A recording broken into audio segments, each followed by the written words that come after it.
folks have tickets to come inside and watch the Major League's leading home run hitter, Mo Vaughn.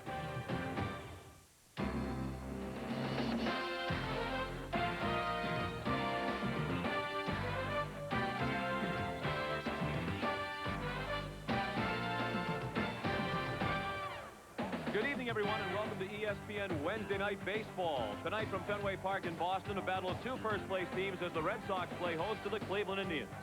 The Red Sox are red hot. They've won 6 in a row, and with the Yankees lost this afternoon, Boston now leads New York by 6 games. The Yankees come to Fenway for 3 next week.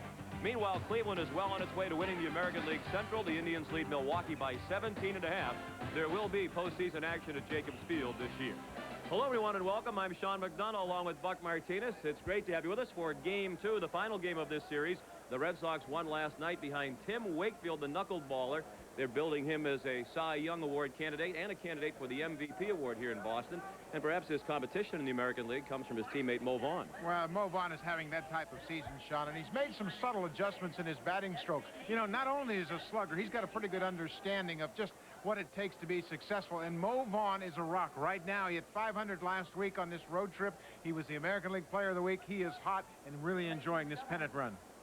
Meanwhile, the Cleveland Indians have the best record in all of Major League Baseball. We know them as a great hitting team, and perhaps their pitching doesn't get enough credit. Well, it sure doesn't. When you think of the Indians, you think of slugging. But if you look at this ERA graphic right here, they lead the American League with a 3.82 ERA. They can pound the baseball. 143, that leads the entire Major Leagues in home runs. And they score almost 6 runs a ball game. So you think about the Indians scoring a lot of runs. They also pitch very effectively, too. And it's been a dream season for Mike Hargrove in the Cleveland Indians. And they'll have Ken Hill pitching for them tonight. He'll be opposed by Eric Hansen. Starting lineups and first pitch from Fenway Park in a moment.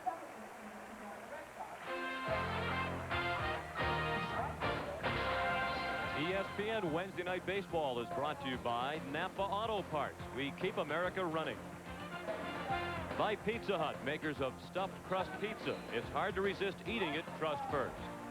And by Office Depot, taking care of business with guaranteed low prices on thousands of brand name office supplies.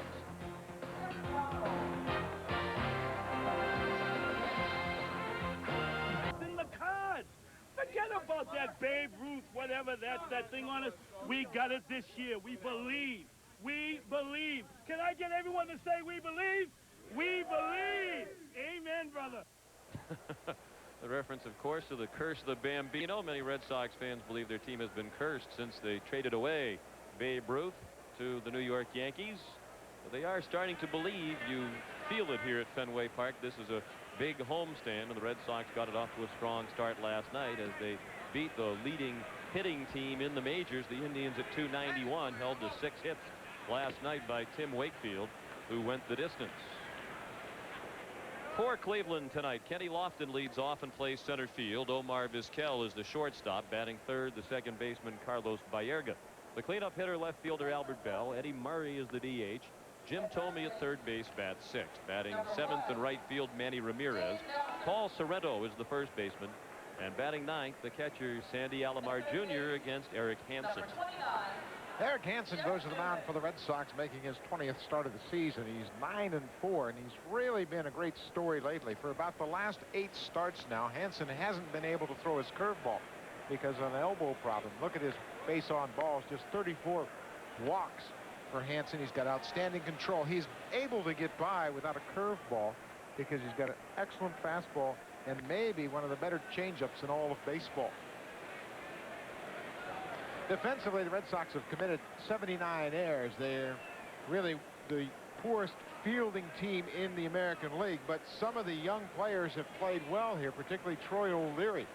Last night in the ball game, Kenny Lofton rips a ball just inside the bag at first base. O'Leary plays it very well, gets it, and fires a strike to second base to nail the speedy Kenny Lofton.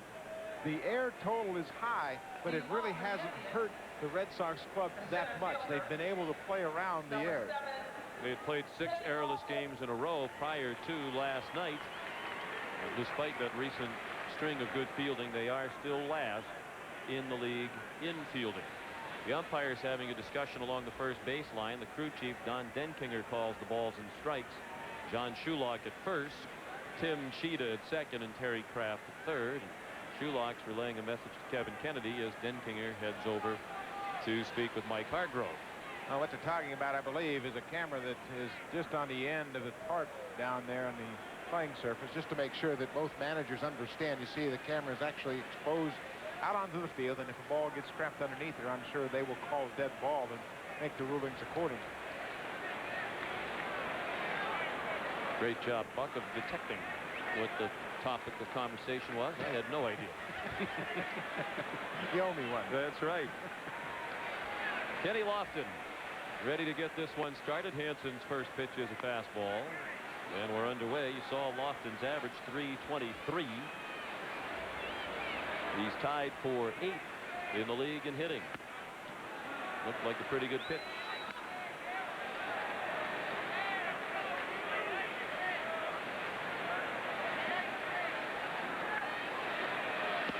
Could not be a nicer night for a baseball game. 81 degrees at game time. Humidity very low. There is a breeze blowing out toward left field. Lofton tried to bunt and missed it. And the count is 2 balls and 2 strikes. Well, Kenny Lofton just came back off the disabled list, and when he came back, the offense once again got recharged. Lofton is the table setter. He's hit 406 since his return. He gets on base ahead of those big boppers and scores a lot of runs.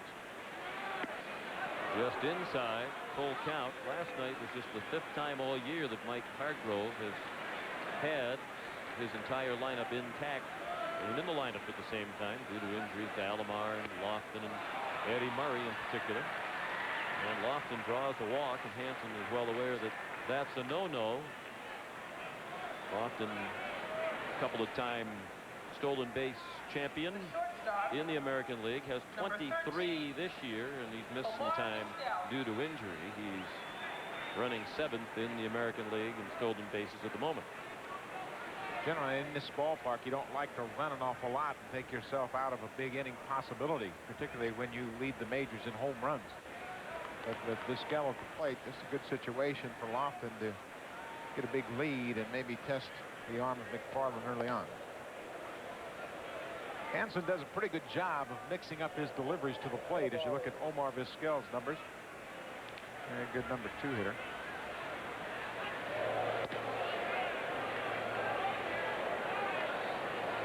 Obviously, the biggest thing for a base runner like Lofton is to get a read on the pitcher and see whether or not you can time his delivery to the plate.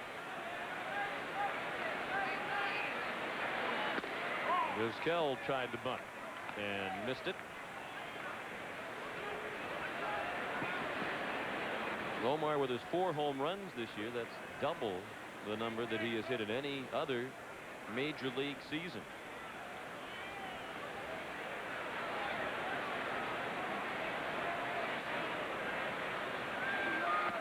That goes flying down to first as Hansen threw the changeup, and that's what Buck was talking about. Tough for any major league pitcher to get by on just 2 pitches, but Hansen's changeup is so good he can get away with it. Well, he's got great arm action on the changeup, and you see Vizquel loses the grip on the bat that goes all the way down to first base. Hansen doesn't do anything to change his delivery. You really look like you're going to get a fastball from him. He's got great arm action, and that ball just doesn't come out of his hand at all. It's interesting that the Indians really aren't that aware that Hansen hasn't been able to throw his curveball. I talked to Mike Hargrove before. He didn't have any idea that he had been throwing his curveball. Vizquel lifts the 0-2 to right, and Troy O'Leary is there for the first out of the ballgame. That's really hard to believe in this day and age with advanced scouting and with so many teams using satellite dishes and tapes to do extra scouting. But he's had this problem as Hansen for so long now. You mentioned it's been 8 starts without a curveball. You think the Indians would have gotten that message by now. Well, he pitched so well against them back in June in Cleveland, and he threw a great curveball in, so he had a lasting impression on Mike Hargrove. So that's the first thing he thought about, as he thought about Hansen going against his club here tonight. Carlos Baerga, 5th in the league at hitting at 329. The pace being set by Edgar Martinez of Seattle at 358. That's on the outside corner. 1 strike on Baerga. Baerga is one of the most difficult hitters in the American League to defend against. He uses the entire field, and if you look at the defense, it really reflects that. They're straightaway infield and outfield. I think that he's a switch hitter, that he would be a real dominant pull hitter from both sides, but he's not. Look at the defense. Straightaway on the infield, straightaway on the outfield. Maybe Greenwell a step toward left center, off the line quite a bit. Lofton was going on that one. And the throw gets away from Vaughn. Lofton tries for second, and he is out on a very close play. Lofton beefing with Tim Cheetah, the second base umpire. At this point, Mike Hargrove is just now coming out of the dugout. Hargrove was standing there and watching. He didn't appear convinced that Cheetah had missed it, but obviously Lofton is, and I'd say from here, without benefit of the replay, Buck, it looked to me like he was safe. It looked like the ball was late getting to second, but Valentin really made a great tag, and I think that's what Tim Cheetah saw. Watch the throw to first base. It gets away from Mo Vaughn. Lofton assesses the situation and breaks for second. Vaughn makes a pretty good throw, but look at Lofton's foot. It looks like he's there, but boy, what a tag by Valentin, and he was out. He didn't get his foot to the bag. He slowed up before he got to the bag. Watch Hansen watching the play at second base. These guys are pumped up. Lofton is shot down at second base on a good throw by Mo Vaughn. He slid so early, and it was kind of the old Velcro slide there. He hit and stuck, and his foot had a tough time reaching the base. It looked like Valentin dropped it down right in between his foot as it was still reaching for the bag and the bag. It is not a caught stealing against Lofton's record, simply a play 3-6. 2 outs and the base is now empty, and a very speedy runner off the bases. 1 and 2 now on Baerga, who leads the American League in hits. He has 126.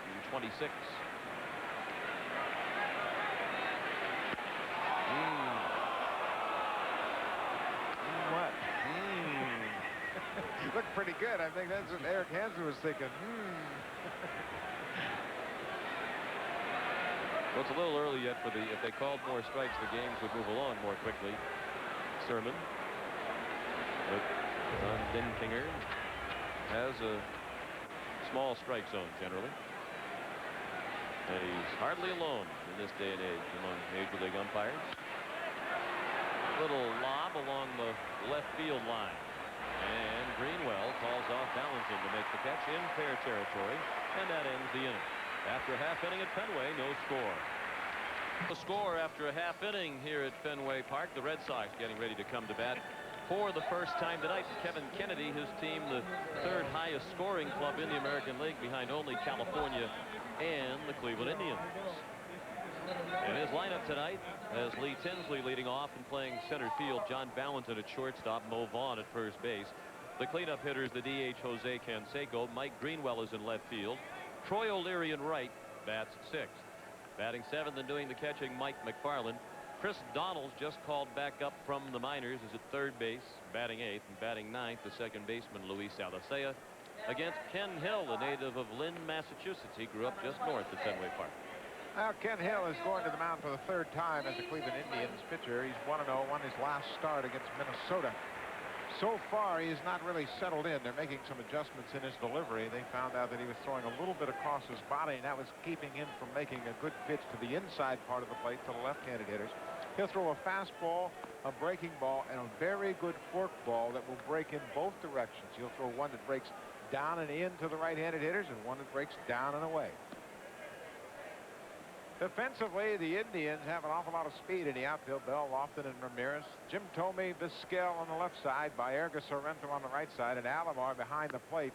Kenny Lofton is the anchor of that outfield defense. Two-time Gold Glove winner. Against the Yankees with Polonia at the plate at Jacobs Field, he shows his great speed as he goes to the wall in left center and makes a fine over-the-shoulder catch to rob Polonia of a potential extra base hit. Well, when you've got a center fielder like that, as a pitcher, it really makes you feel comfortable with putting the ball in play. Look what it did to Luis Polonia. Lofton makes that catch. The next thing you know, Polonia is designated for assignment.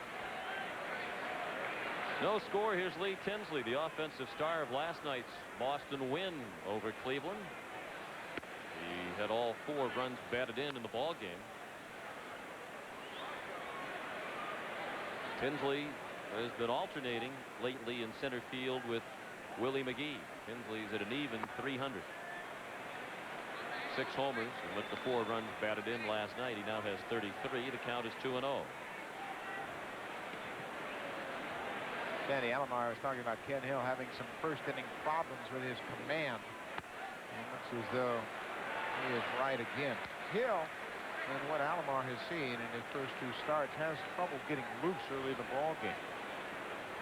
Sandy would like to see him maybe extend his warm-up period on that bullpen to bring better stuff into the ball game. Tinsley walks on 4 pitches, and here's Carl Ravitch. Sean, thanks very much. Welcome, everybody, to our Wednesday night baseball studios. Getting you up to date on games going on, one of them featuring the Colorado Rockies and the Florida Marlins. And Kurt Abbott already having a huge game. Deep to center field early. Tavares goes back, can't get it. Abbott motors around. He touches them all. It's an inside-the-park home run, and he has since knocked in another one. He's got 2 RBIs. It's 2-1. Back to you, Sean. Marlins have been playing well lately. John Valentin, big part of the Red Sox recent success. He's raised his average back to 288 with 18 home runs and 61 runs batted in. He's hit in 10 straight games. Red Sox won 8 of those 10. He was hot earlier in the year, among the league leaders in hitting. The Red Sox got off to a blistering start. Then Valentin got hit in the head. His production tailed off, and the team got into a win-1, lose-1 mode. Now that he's hot against Kevin Kennedy, the team is winning regularly again.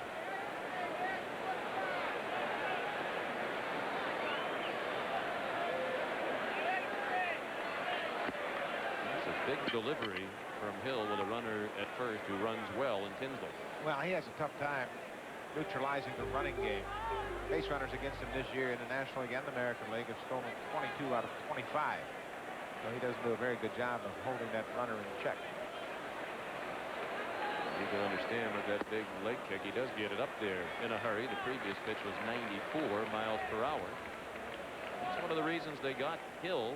The rest of their starting staff, Hershiser, Martinez, Clark, and Nagy, all throw about the same. And Hill throws much harder. Pitches a ball, and the throw is wide of the mark. It tailed toward right field, and Tinsley has his 16th stolen base of the year. Well, as a catcher, when you see that great jump at first base, you have a tendency to rush your throw, and that's what happens to Alomar here. He rushed it, got underneath it, and threw it to the first base side of the bag. Baerga saves Alomar. And air right there. You see that ball running away from the bag at second. Tinsley moves himself into scoring position with his 16th stolen base. And now the count is full on Valentin. It was 0-2. And he hits it right down the first base line, a fair ball. Tinsley around to score. And Valentin strolls into second with a double. And the Red Sox are out quickly again tonight. It's 1-0. Boy, that run right there is just a product of John Valentin thinking about moving the base runner over. He was in the hole 0-2, and he had a great at-bat. He worked the count to a full count, and then watch this swing. All he's thinking about doing is moving the base runner over to third base. He puts it in play just inside the bag at first base, ends up with a double and an RBI. That's what it takes to win championships, that kind of sacrifice. All he was thinking about doing was moving the runner along. Valentin's hit in 11 straight. He's driven in 62 runs this year, and now Mo Vaughn, the major league leader, home runs and runs batted in, and he lifts it to center. Valentin goes back to tag as Lofton made the catch, and Valentin won't try it. Lofton's throw and the short hop all the way to Tomey. Well, Vaughn is retired on 1 pitch. He went up there with 29 homers and 88 runs batted in. Those are still his total. I don't know that Mo Vaughn really got set in a box. He was anxious and jumped on the first pitch, and that ball got on him a little bit. He really didn't get the head of the bat out, really jumped on that. He saw something he liked, but it looked like he wasn't really zeroed in yet. Remember, that's a little bit unusual because Vaughn has not faced Ken Hill before. Most of the Red Sox hitters have not seen Hill before. Hill, a career National Leaguer prior to coming over to Cleveland.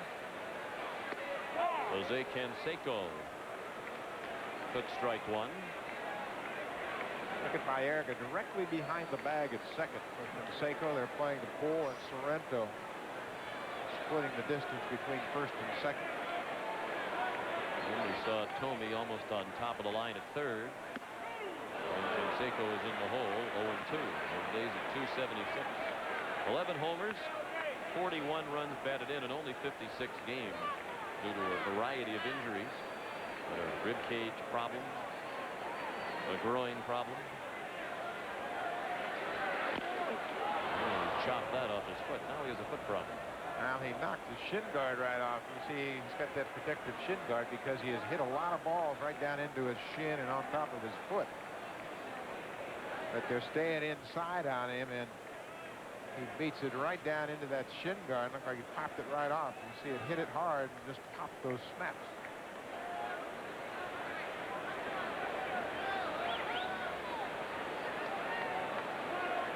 That would have smarted if he didn't have the pad on. Red Sox lead 1-0 in the first. They have John Valentin at second base with one out, and an 0-2 to Canseco way outside.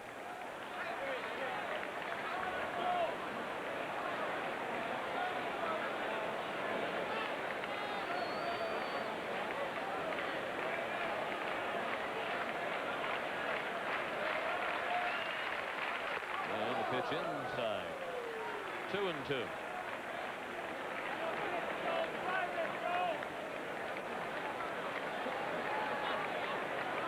Canseco's a little more closed tonight than he has been recently. More parallel with that front foot. He's a tinker. He likes to change a lot of things at the plate.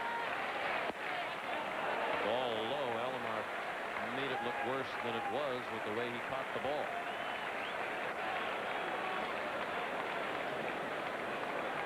Get a sense that one of these days Canseco's really going to heat up and give this already potent attack even a bigger boost. Another 3-2 count for Hill, and that time he got Canseco. Did not take a good swing at it. The second out of the inning, first strikeout of the night for Ken Hill. Well, when you face a guy for the first time, it takes you a while to get used to the type of breaking ball he throws. That looked like a little slider down and away from him, and Canseco really didn't have a very good swing at it. With 2 strikes, he wasn't really sure what type of breaking ball he was going to get, but he didn't offer it that one very effectively. Mike Greenwell, the hitter, with 2 outs and runners still at second. We looked at ball 1 inside. Greenwell has dipped below 300, down to 295. 9 homers, 44 runs batted in during this recent hot streak for Boston. Greenwell has not been a big part of it with the bat. He's hit only .245 during the last 11 games. The Red Sox have won 9 of those 11.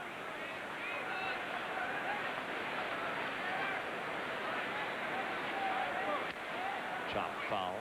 1 ball, 1 strike. Hill has thrown so many pitches in this inning that he's starting to get command.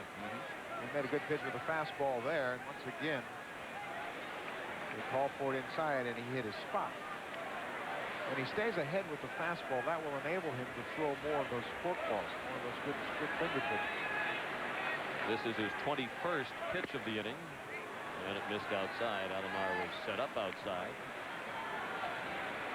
Hill acquired from the St. Louis Cardinals on July 27th in exchange for third baseman David Bell and 2 other minor leaguers. That's a line drive and a right for a hit. They'll wave balance into the plate. The throw from Ramirez is offline. A hit O'Leary, who had moved out into the home plate area to help Valentin. Greenwell wound up at second on the play, and the Red Sox lead 2-0. I had a pretty good shot at Valentin on the base hit by Greenwell. Manny Ramirez got to it pretty quickly. It was hit sharply to him. And here's the throw to the plate. It's wide of the mark. You see, Alomar is going to try to swipe at it and then dive back over the plate. Troy O'Leary gets hit as he was directing traffic here. Look at Valentin's effort. The throw is toward the left side of home plate. Alomar was going to try to dive back over the plate, but he couldn't make a play. Greenwell has the RBI, and Ken Hill has a visit at the mound from the pitching coach Mark Wiley. Valentin scored on the single by Greenwell.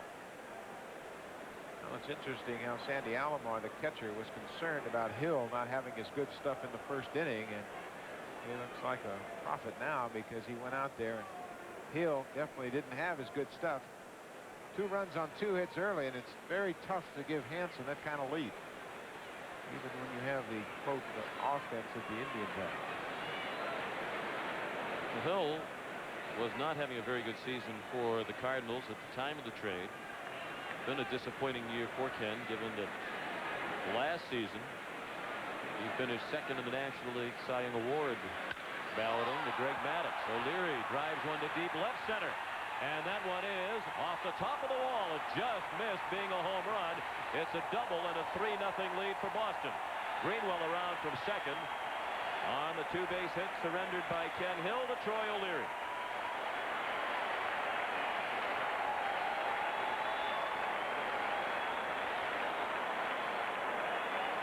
Well, the Red Sox have a pretty potent offense themselves, and they bust out of here.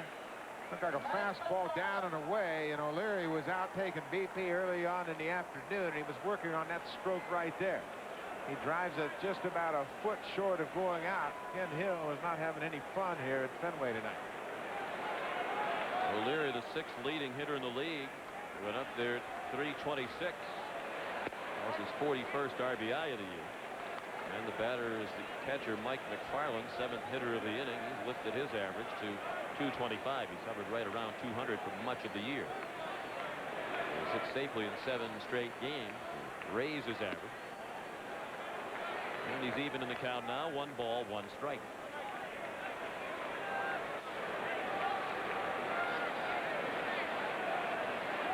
Hill is well aware of the mechanical flaws in his delivery, about which Buck has been speaking.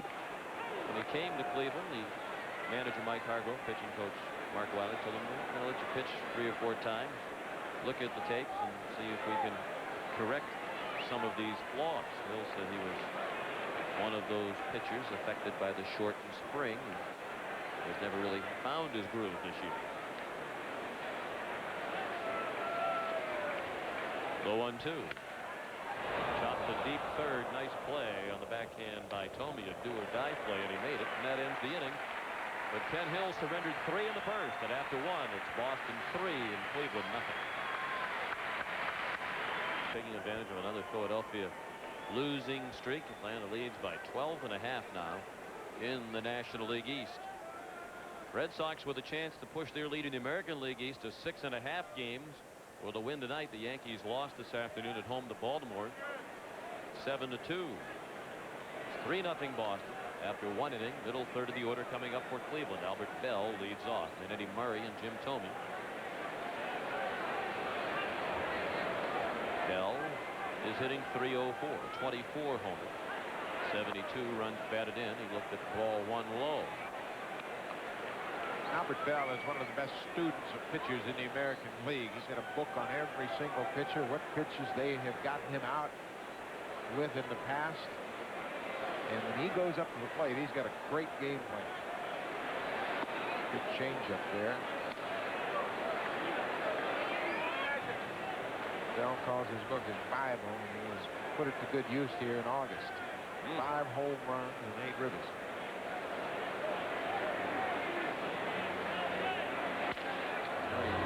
To short, bobbled by Valentin, and then a high throw, and safe as Bell. I mentioned that the Red Sox fielding has been a problem all year long. We've seen a couple of examples of it in the first inning plus tonight. That's an error charged to Valentin, his 13th. Well, it's a routine ground ball, and you just can't give the Indians those extra outs. You've got to convert all the opportunities you have. He may have had a chance to throw Bell out had he gotten the throw down after he booted it initially. And there you see the air total. That is the most in the American League. And the batter is Eddie Murray, which hitting DH. Hit ball one outside. Eddie's at .317 overall. .330 left-handed this year, and 11 of his 14 home runs have come from the left. He's had a tough time swinging from the right side since returning from the rib cage injury that had him on the DL. You know, he broke a couple of ribs in a collision at home plate, and that injury probably is as damaging as any for a hitter, because you have to put so much pressure on the ribs as you torque your body and twist trying to get set up in the batter's box. And there's nothing you can do for it. You know, if you have a bad wrist, you can tape up your wrist, and you tape up an injured thumb, but for your ribs, you really can't do anything. And every athletic movement you make, you put pressure on your rib cage.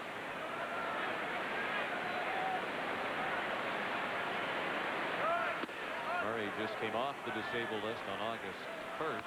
It's only the second time in his career that he has spent time on the DL.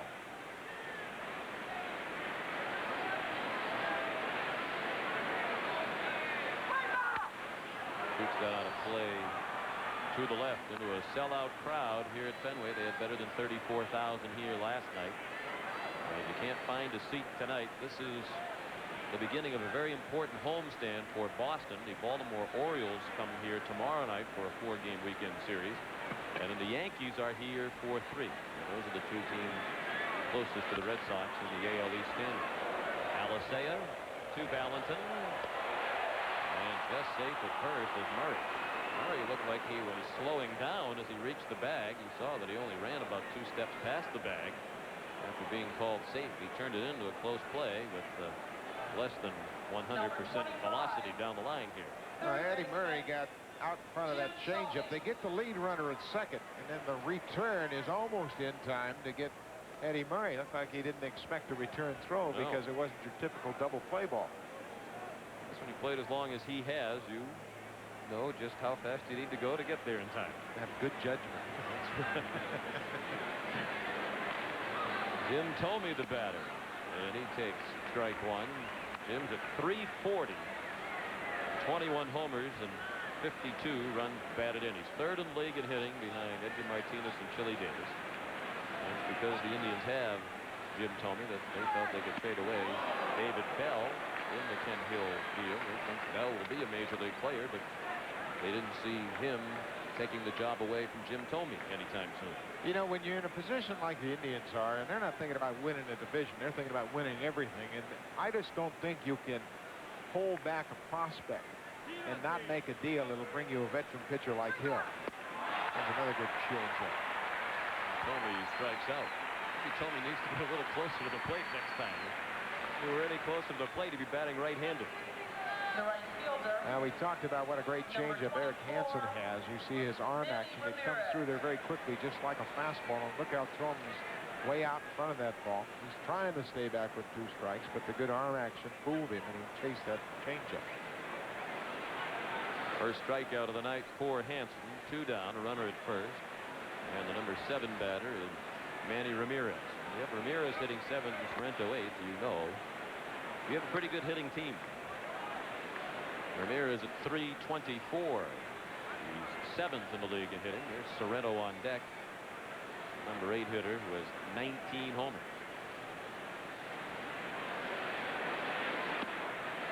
Pitch just missed. 2-0 on Ramirez, who had a 10-game hitting streak ended last night by Tim Wakefield. Certainly strengthened his candidacy for the Cy Young Award, perhaps even the MVP in the American League with a complete game. Wakefield now has 13 wins, tied with Mike Messina. Here is Tim Wakefield for the Major League lead. He has the best ERA in the majors, and he's tied for the league lead in complete games. He's won 9 starts in a row. And it's a good thing he didn't come up till the end of May. He started out the season in Pawtucket, waiting for the Red Sox to make a move. He got good command of that pitch. They signed him right at the end of spring training. He went down and worked out at Fort Myers, ran into the Equal brothers, and as they say, the rest is history. A very pleasant history for the rest of the American League. Good block by McFarland on the ball in the dirt. 3-1.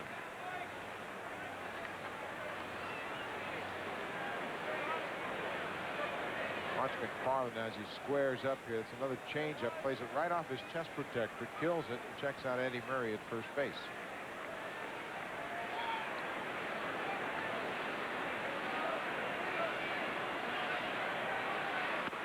And the pitch just missed. And that's the second walk issued by Hansen. Puts runners at first and second. With 2 outs, Boston leads 3-0 in the second. Number 11. And the number 8 hitter, Paul Sorrento, steps in, batting .250. 19 homers, 58 runs batted in only 73 games.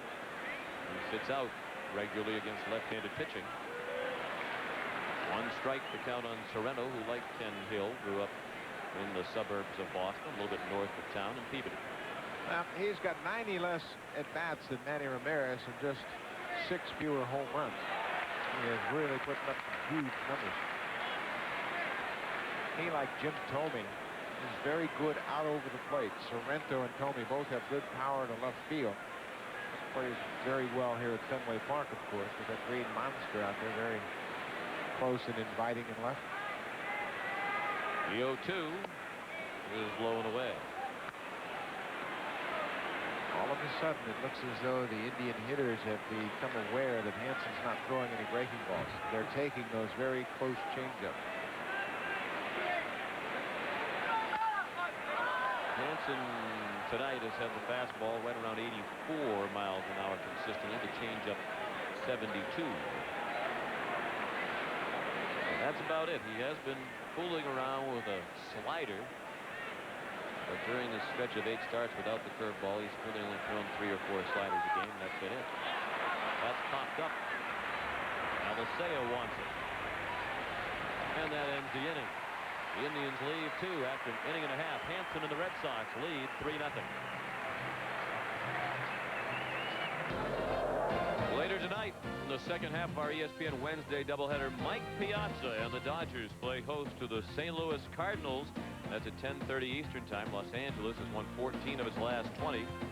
Mike Morgan and Tom Candiani, the scheduled starters. Dodgers not only pursuing Colorado in the National League West, they're now only 2 games out. They're also very much alive for the wild card, 4 games behind Houston in the race for the National League wild card berth. And the former Cardinal Ken Hill on the mound tonight. Had a rough first inning. Mentioned he's from the Boston area. There was talk in the offseason that the Red Sox were trying to make a deal for Hill. And he said that he didn't want to pitch here. He knows about the pressures of pitching in Boston with intense fan and media pressure. And said as much as he enjoys his hometown, he'd rather not pitch here. He's facing Chris Donalds, who was just called back from Pawtucket today. Dave Hollins has gone on the 60-day disabled list, and he'll need to undergo wrist surgery. Tim Naring, the starting third baseman, bothered by a stiff back that's not considered to be serious, but Naring's out of the lineup tonight, and Donalds, just back from Pawtucket, is in there. Chris Donalds got the call late last night and didn't waste any time driving the short distance back to Boston. Interesting how quickly you could come up, but how it takes you a day or 2 to get down. Sometimes even 2 or 3 days. Donalds strikes out. He has not fared well in 18 games now with the Red Sox this year. He went up there batting .150, an average that will go down after the whip. Ken here drops that good fork ball on Donalds, and you saw that ball right there break down and away from the left-handed hitting Donalds. I tell you, as a catcher, Sandy Alomar's got his hands full when he calls for that fork ball because he doesn't know which way it's going to break. Most fork ball pitchers will throw that break that just goes straight down and dives at the plate. Hill will throw one that breaks inside the left-handed hitters and one that breaks away. Luis Alicea, batting .254. Switch hitting second baseman.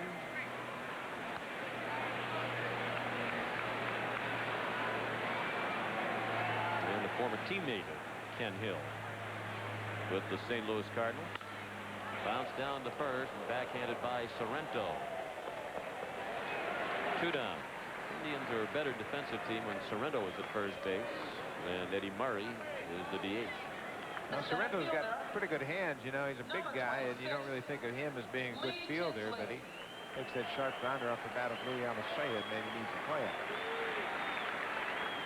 Well, Hill could use an easy inning after a lengthy first. He retired the first 2 batters here in the second. And now it's the top of the order in Lee Tinsley, who continues to be a pest in this series for the Indians. He drove in 4 last night, and he got the Red Sox started in the first inning tonight. He walked, stole second, and scored the first of the 3 runs. Ball inside. 1 ball, 1 strike.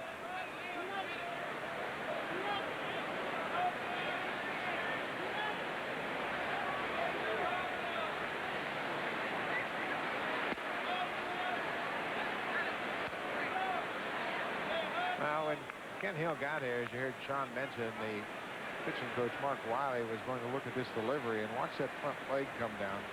He had been throwing across his body in a very closed delivery. That was causing him some control problems, so they're trying to make some adjustments. One thing Wiley has noticed about Ken Hill already is what a great athlete he is and how he picks up things very quickly.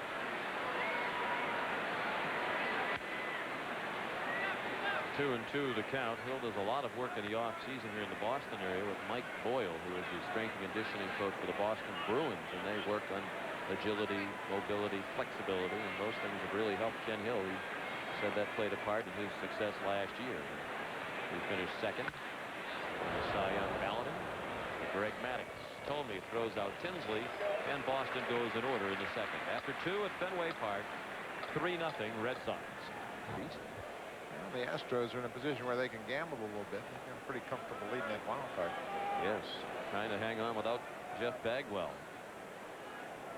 Number 9 hitter Sandy Alomar begins the 3rd for Cleveland against Eric Hansen. Red Sox lead 3-0. This potent Cleveland attack has been held in check in the 2 games in this series to this point by Wakefield and Hansen. They have been the Red Sox 2 best starting pitchers this year. And right on cue, Alomar rips one off the wall and left. And he'll stop at first, and a wall single. Greenwell got it back in quickly. Case of hitting the ball too hard. It's the first hit of the ball game for Cleveland. Here comes Kenny Lofton, who was a bit agitated in the first. He thought he had reached second base safely on this play. Watch his foot as it hangs up on the dirt and slows his slide into second base. Lofton argues with umpire Tim Sheet at second, but clearly on the replay you could see that his foot grabbed that damp dirt in front of second and slowed him down, and he was tagged out. Lofton pulls one to right. O'Leary surrounded it, and the ball gets by him momentarily. And his throw to second is not in time. Lofton safe at second. Alomar to third. O'Leary was fooled by that line drive. He started to come in, then stopped, and then came in again. And it was too late when he had to start up for the second time. He was fortunate when the ball hit him. It went sideways rather than very far behind him. Boy, he jumps all over that first pitch from Hansen and rips it into right field. Alomar really not sure whether or not O'Leary's going to make a play on it. It gets away from him. Look at Lofton. He's at second base before Alomar gets to third. He was flying around the bases. That was a single and an error on O'Leary. Now a single for Vizquel that gets the Indians on the board. And the Red Sox even have trouble with the cutoff as it went off Vaughn's glove. You made the point, when you give this Cleveland team extra outs or extra bases, it is going to hurt. And a run is in for Cleveland, and now they have Vizquel at first representing the tying run. It didn't take the Indians long to make note of the fact they haven't seen any breaking balls tonight. Second time through the lineup, they now have 3 consecutive base hits. Kevin Kennedy knows that Eric Hansen is unable to throw that curveball because of elbow problems, but he has been able to pitch around that without the curveball. He's not locating his pitches as well as he has recently. Carlos Baerga took a strike. It was the changeup. Carlos flying to left, ending the first. Well, Hansen deserves a lot of credit in this day and age when so many players get a twinge and shut it down for a couple of months. He's out there throwing when He is obviously at less than 100%. Can't even throw one of his pitches. Perhaps his best pitch, the curveball. Boy, that's a great point, because a lot of pitchers will say, I'm not effective. Look at the big heavy brace he wears on his knee because of an injury he suffered last year. Hansen very aware that Clemens wasn't up to speed. Seeley was in the minor leagues with an injury, and he said, hey, somebody's got to pitch. I know I've got a bad problem with my elbow, but I can get by without my curveball. Little looper into shallow left, and that falls for a hit. And the Indians are within a run. Vizquel safe at second. And Hansen has surrendered 4 straight hits. Lofton's run makes it 3-2. And Baerga adds to his league-leading hit total. He has 127, and now an even 60 runs batted in. Now, as I mentioned earlier, Baerga uses the whole field, and it's a looping wider end to left. Greenwell was awfully deep back by the warning track. He tries for the force out at second, but Baerga drives in a run. 4 consecutive hits here in the 3rd inning.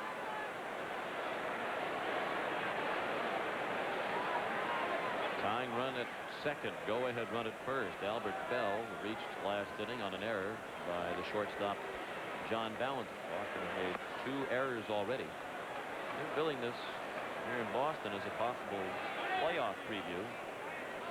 And if it is, and if the Red Sox hope to upset the Indians, and it would be considered an upset, Boston playoff series win over Cleveland, Boston's going to have to play better defense. There's a lot of ifs in that sentence there. Well, I wasn't keeping track, but it's an awful lot. 7 or 8 ifs, I think. The over-under was definitely exceeded. You know, the thing that has to happen for the Red Sox is, you're right, they just can't extend those opposing teams those extra opportunities. And Bell lifts it high and deep to left and gone. Into the screen, a 3-run homer.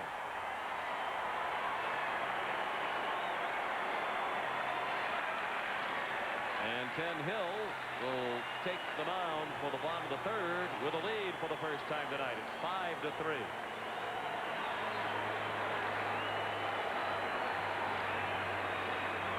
And it's a good omen for Cleveland. When Bell hits one, they usually win.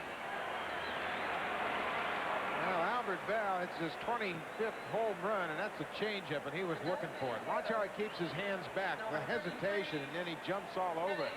He unloads against Hansen and hits it into the net high above the green monster. Still no action in the Boston bullpen, despite the fact that the Indians have had 5 straight hits.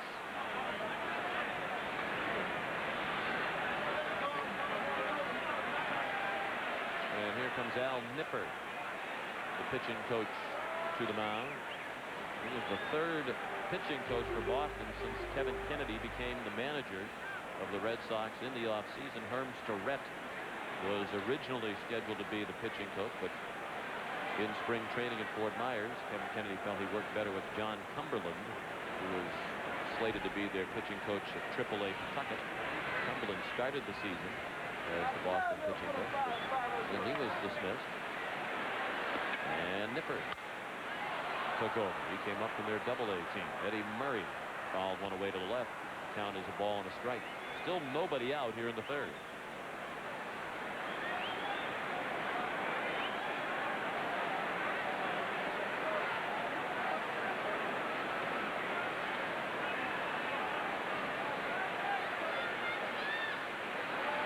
While Murray is still thriving late in his career, the same cannot be said this season for Dave Winfield.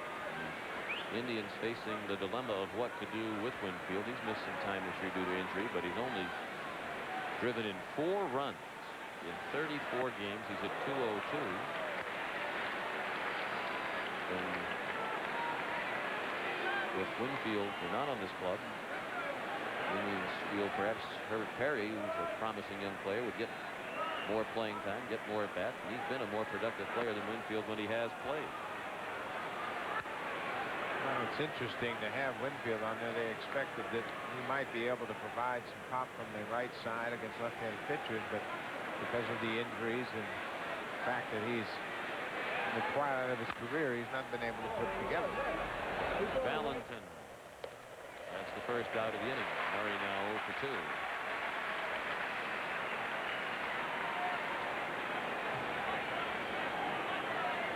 Watch this delivery by Hansen. Remember, we mentioned that big knee brace on his left leg. That's his landing leg. This comes off, gets over that front side, good soft leg. Hansen was involved in a serious car accident in spring training. 1994. The knee problem affected him all of last year. He was not particularly effective last season for Cincinnati. Signed late in the spring as a free agent with the Red Sox, and has been one of the many unsung heroes on this team. If you think about the fact that Roger Clemens only has 3 wins all year, Aaron Seeley has 3 wins, and they were expected to be the 1 and 2 starters for Boston when the year began. Canseco has only driven in 41 runs in early August. Obviously, a number of other people have filled the void in a major way, and Hansen is one of those people. Now, Canseco, like Dave Winfield, has had his share of injuries, and I expected him to put up numbers similar to what he did last year for the Rangers with 31 home runs. So far, he's not been able to put it together at the plate. The thing about this Red Sox club is they've had a lot of guys pick up the slack, going all the way back to when Roger Clemens first went down. That's some good starts out of Cormier early on.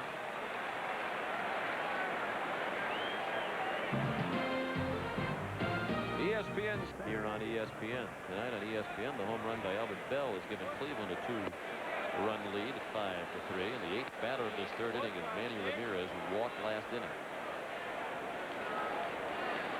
Hansen has now walked 3, 1 in each inning. And bullpen action just now begins for Boston. It's sliced out of play to the right. Left-hander Von Eshelman, recently back from the minors, injury rehab, is warming up. One thing the Red Sox have done all year long is continue to make transactions. They'll bring a guy in, give him a chance, take a look at him. If he doesn't produce, they send somebody else in. Puffy Rhodes was the first guy they picked up in the outfield, trying to find an extra bat.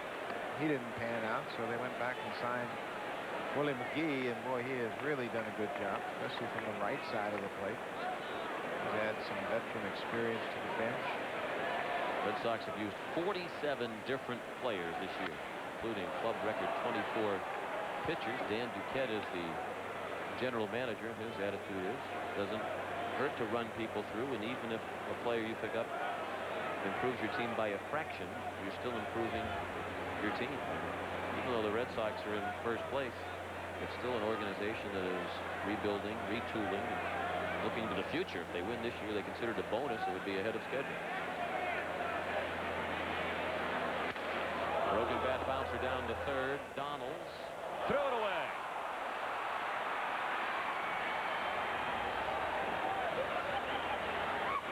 And 1st and 3rd for Cleveland.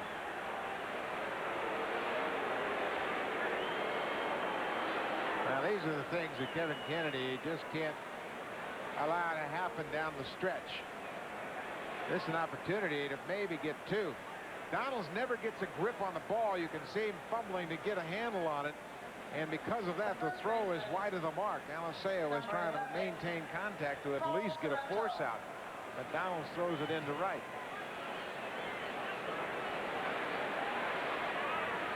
Third error already, 2nd in this inning. There's Tim Naring, ordinarily the 3rd baseman, out of lineup tonight with a slightly stiff back.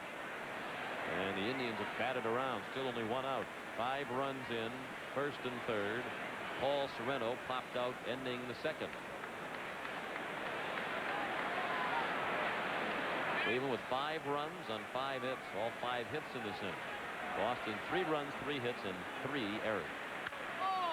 A little pop-up. Valentin is under it. 2 down. The runners will not advance.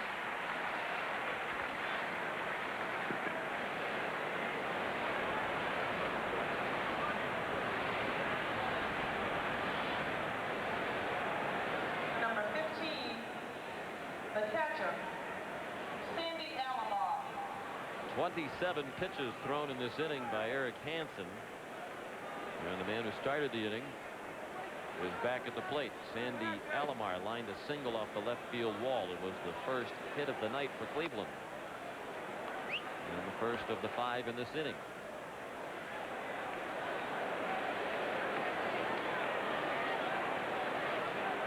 Alomar limited to 29 games so far this year due to a knee injury.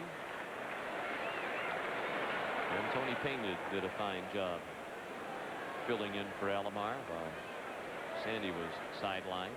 There's the veteran Pena. In the dirt and dug out by McFarland. 2 balls, 1 strike. Well, you've got to have that kind of depth when you're trying to make a run at a championship. They lost their horse, Sandy Alomar. They didn't expect any problems with him at all because he just had his knee repaired. But Tony Pena, the old-time catcher, had to get back there, and he did a great job for them. You know, Pena was joking earlier in the day because Dennis Martinez just got an extension for next year. He said, maybe I'll get one too. They like old guys here. There's El Presidente, 9-2. Well, he has been a workhorse. 3 of their starters have combined for 38 wins. Nagy, Hershiser, and Martinez. His contract for next year reported $4.2 million. Pena would take a fraction of that, I think. Just to be part of this good ball club.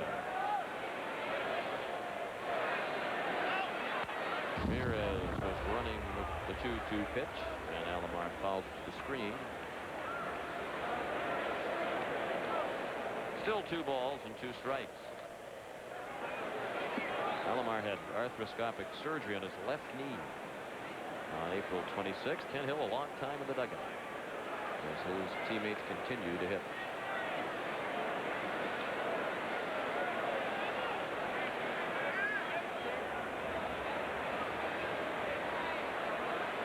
The 2-2. Ground ball to short. Hold your breath. Valentin to Alicea. And that ends the inning. Not an inning you'll see on the Boston highlight film, but you might see it on the Indians highlight film. Albert Bell had the big blast. Needed a right-handed hitting outfielder that could spell J.T. Snow also at first base, so Gallagher fit the bill there. Very versatile guy, gives you a little speed, pretty good bat off the bench, but he can fill in all the outfield spots and give you a little break at first. And Ken Hill delivers ball 1 to John Valentin. The Red Sox find themselves trailing for the first time tonight as they come up in the 3rd. It's 5-3 Cleveland. Hill coming off a 1-2-3 second inning after a tough first in which he surrendered 3 runs. One of the runs knocked in by Valentin, who hit a ground ball double right down the first baseline and continued running along the right field line. Valentin scored the 2nd run. Excellent pitch. Outside corner around the knees. 1-2.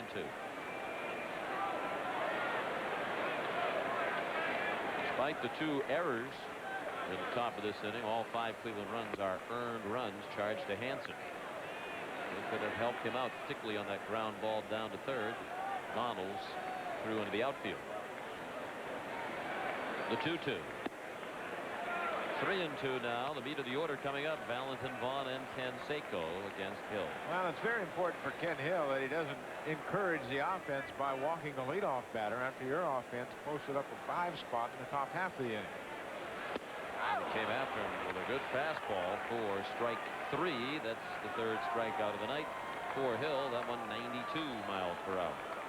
The Red Sox may have had Hill on the ropes in the 1st inning, but he appears to be getting his act together here in the 3rd.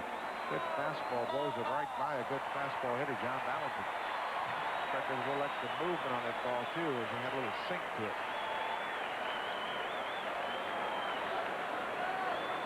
Now Mo Vaughn swung at the first pitch he saw in the 1st inning, applied to center, was up there hacking at the first pitch again, and he fouled it straight back. That's interesting because Mo talked about taking an at-bat or 2 to get a good read on a pitcher he hadn't seen before, and so far 2 at-bats, 2 swings. Alomar set up outside. The pitch missed high and away. 1-1 on Mo.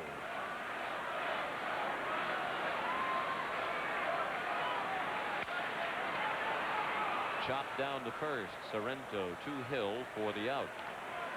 And that is 6 in a row now retired by Ken Hill.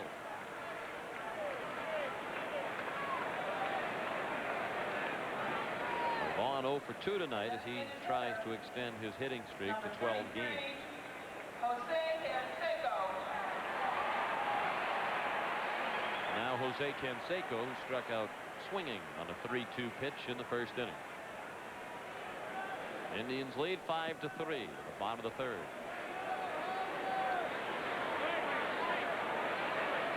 Then they have the shift on in the infield for Canseco. Second baseman Baerga on the shortstop side. Canseco can take the ball to right field, but he doesn't want to. Not swinging like that, he's not going to right. He's not thinking about a soft single to right there. Got a good cut at that slider. You see, he may have pulled off of it a bit. Trying to hit that to the right side of Kenmore Square. That was the only right side he had in mind. Vizquel throws him out. And that ends the inning. Another 1-2-3 for Hill. And after 3, the Indians lead 5-3. The clock. Speaking of Cincinnati, Cleveland are thinking about an All-Ohio World Series. Cincinnati and Cleveland. And right now, Sandy Alomar, Mark Wiley are deep in thought in their dugout. Talking a little bit unsure about Ken Hill, their new pitcher, as they're both trying to learn more about Hill and what makes him successful. Kenny Lofton bunts foul. First pitch of the fourth thrown by Hansen. Hansen faced 10 men in the third, including Lofton. 33 pitches last inning and a total of 70 through the first 3. Lofton has been on base twice. He walked in the first. He singled to right and scored the second run last inning. Donald's in on the grass at third as Hansen delivers a 1-1 that is tomahawked to right. And O'Leary makes the routine play.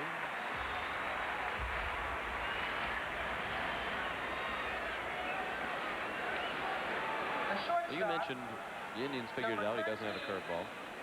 How come these other teams that Hansen has been pitching against can't figure it out? I mean, either it's going to be a fastball or a changeup. Even if you guessed, you'd have to be right 50% of the time, the skeptic would say. Well, tonight he hasn't had as good location.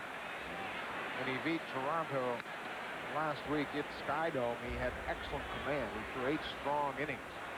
Al Nifford knows that Hansen, when he's on his game, will not walk anybody. And tonight he's walked 3 and has just recorded 1 strikeout.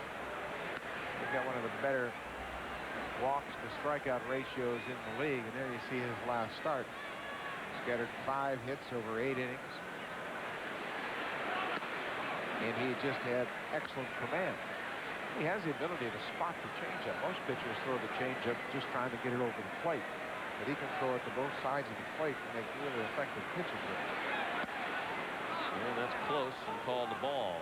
Hansen McFarland didn't like it. Vizquel, the batter, he singled to right to drive in a run. Went up there swinging at the first pitch last inning. He scored last inning. Flied to right in the first.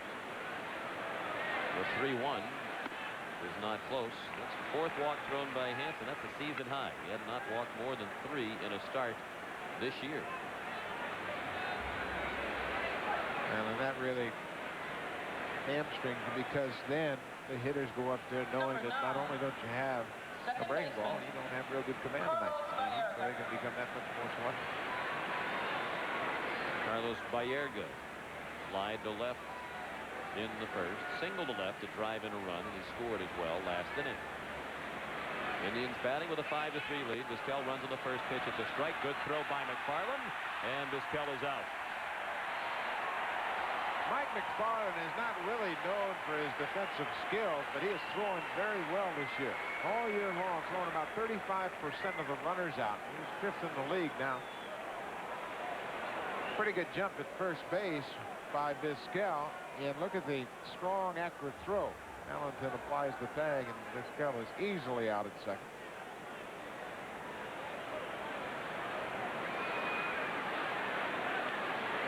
Two outs and the base is now empty.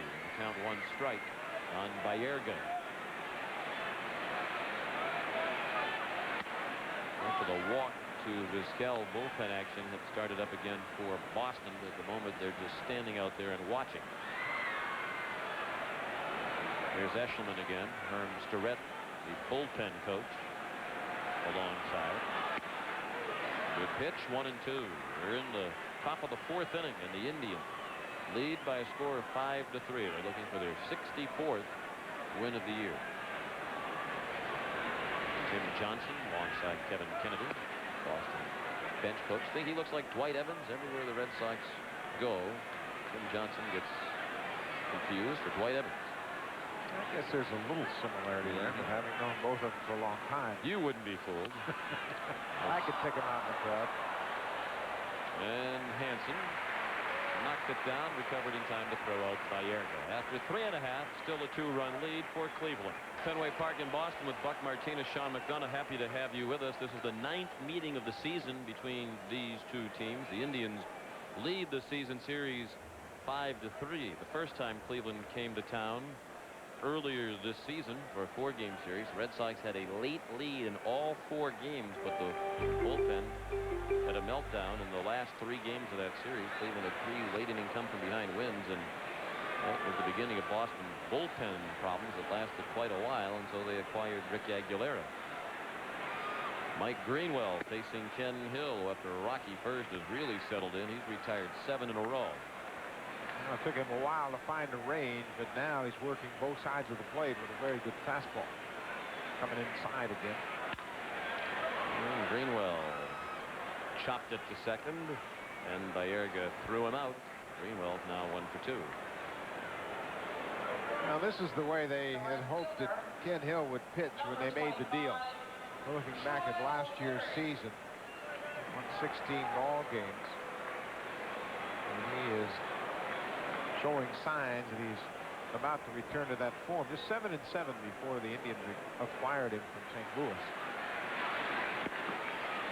And he could be a free agent at the end of the year. He had let the people in St. Louis know that he did not anticipate coming back there. So get what you can. And you mentioned in David Bell. They got the guy who should be pretty close to being ready to play at the major league level in the infield.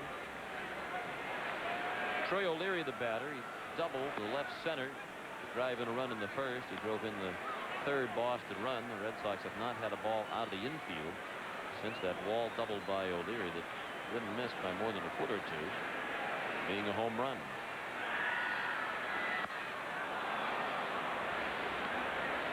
Boy, do watch a pitcher on the mound and watch how quickly he works and how anxious he is to get the sign. He will tell you how he feels about his stuff. Right now, Ken Hill is working quickly and anxious to get a sign from Alomar. He lifts that along the left field line. A long run for Albert Bell, and he makes the catch. He had a little more room than he thought he did. 2 down in the 4th. Here's Carl Ravitch. All right, Sean, Astros already up 2-zip, trying to protect that lead. David Segui's got an 18-game hitting streak. Bidding for 19, Derek Bell goes back and takes away an extra base hit. It is 2-0, and wouldn't you know it, Bell came up the next inning and struck out. Thank you, Carl. He's still a legitimate MVP candidate. What has happened to David Segui since he joined the Montreal Expos? He's been an entirely different player. Well, there's an opportunity for a guy that really didn't get any steady playing time. And he's taking advantage of it. He always looked like a guy that could hit a little bit when you've seen him on short-term bases. Mike McFarland quickly in the hole, 0-2. 2 outs, bases empty. Cleveland leads 5-3 in the 4th. Boston scored 3 times in the first. Cleveland got 5 in the 3rd. That's up and away.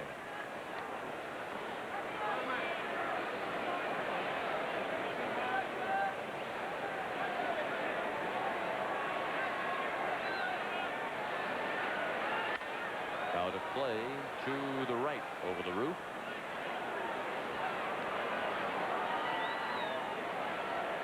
What a beautiful night here in one of North America's greatest cities, Boston, Massachusetts. Can't get a ticket for this one.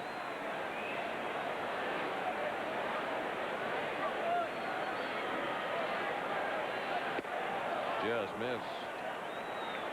You know, it's interesting to watch the fans around this ballpark when the Red Sox are playing well. They're just all excited. You can feel the energy as they enter the ballpark and watch batting practice. They're right on top of the field here. Very attentive, as you saw in that last shot. These people pride themselves on being very knowledgeable about the game. You see very little conversation. Everybody focused on the field, and at the moment wearing glum expressions, realizing that their team is down by 2. But look at that. You don't see really very little conversation among all those people. They focused on the game. And there's ball 4. McFarland walks. There is the second issued by Hill, the first, as he walked the leadoff batter in the first inning, Lee Tinsley. Third baseman, Chris Donald. Now Chris Donalds is not off to a great start in his first game back with the Red Sox after being called up today. He has made an error and is only at bat. He struck out swinging. That was leading off the second. Fouled off his foot. He was acquired by the Red Sox in early June for a player to be named later. Well, his bad night continues in his second at bat as he pounds that ball right off the top of his foot. Sometimes you just have bad nights. Yeah.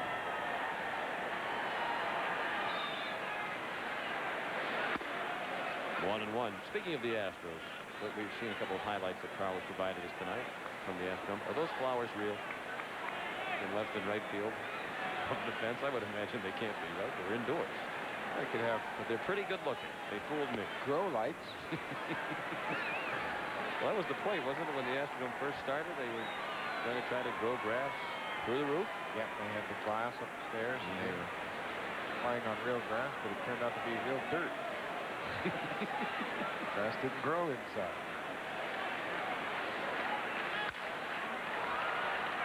That prompted them to invent AstroTurf. Yes.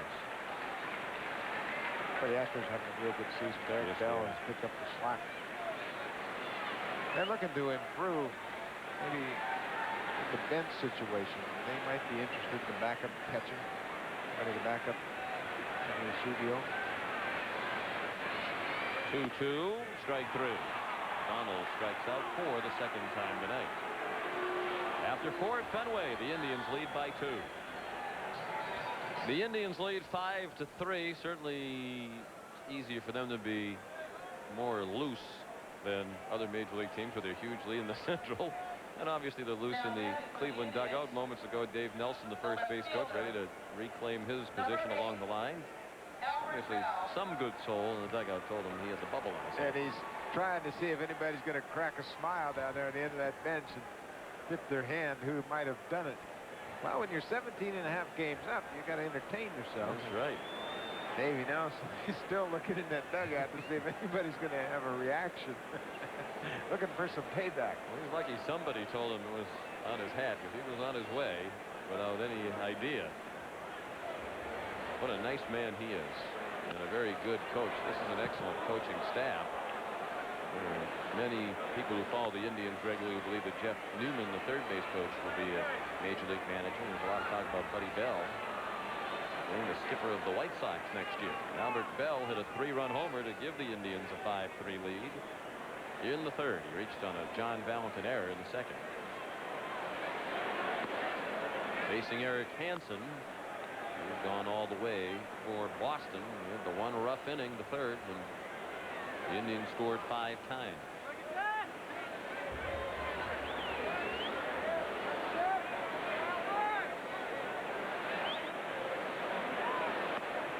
Ball low, 2-1.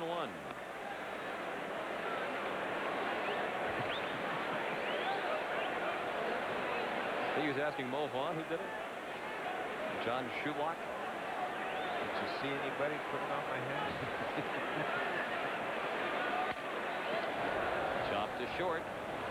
And Valentin throws him out. Here's Carl Ravitch. Hi, Sean. Thanks. Tigers and Rangers, and with the Yankees lost, the Rangers have a chance to pull within 1 in the wild card. And Texas puts up 2. Luis Ortiz double scores Frazier. and Rodriguez. It is 2-0. Kenny Rogers on the mound, and that's where they stand. Angels over the Royals 3-zip back-to-back for Salmon and Edmonds. Game not shown on TV. When we get pictures, we'll bring them to you, Sean. Texas Rangers continue to tinker with their ball club, just picking up Bobby Witt, a former Ranger from the Mariners. Excuse me, from the Marlins.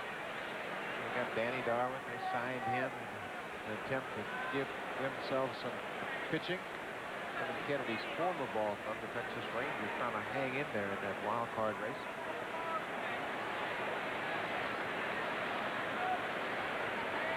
Oh, 0-1 the count on Eddie Murray. He's 0 for 2 tonight. Reached on a fielder's choice and bounced to short. He's batting with 1 out and the bases empty in the 5th. Cleveland has a 5-3 lead.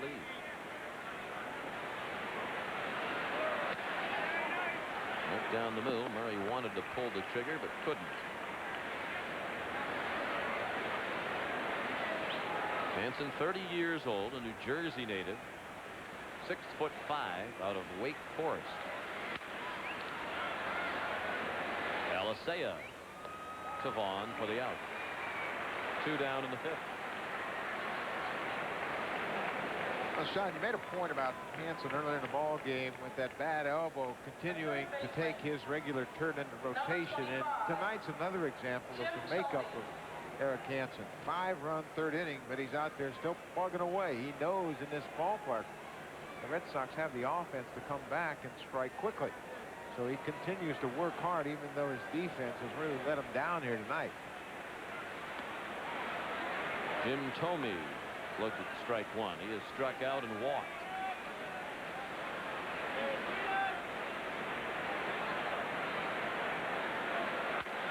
And that's on the ground to second.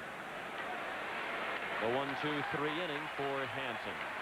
After 4.5, 5-3 Cleveland. Way to hit the ball to the opposite field. Luis Alicea, the leadoff hitter in the 5th. He bounced out in the 2nd, 0 for 1. Red Sox have not had a hit since the 1st inning, when they scored 3 runs on 3 hits. Had only 1 base runner since the 1st, a 2-out walk to McFarland last inning. Alicea, Tinsley, and Valentin coming up.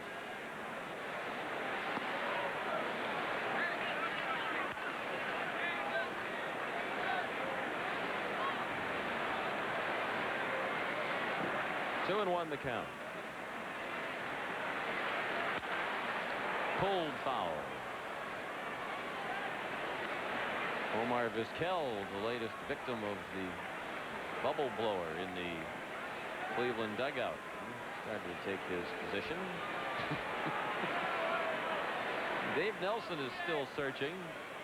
He came back into that dugout. He was going from end to end trying to figure out who it was. Alicea strikes out. Looked like he thought it was Dennis Martinez. He went right down to the end of the dugout where Martinez was sitting and shook hands with him. But the other Indians were fighting at Tony Pena, the man who put the bubble on the top of Dave Nelson's hat.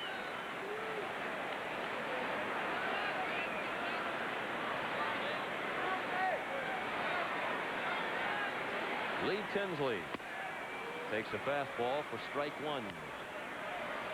He walked, stole 2nd, scored in the 1st, bounced the 3rd in the 2nd.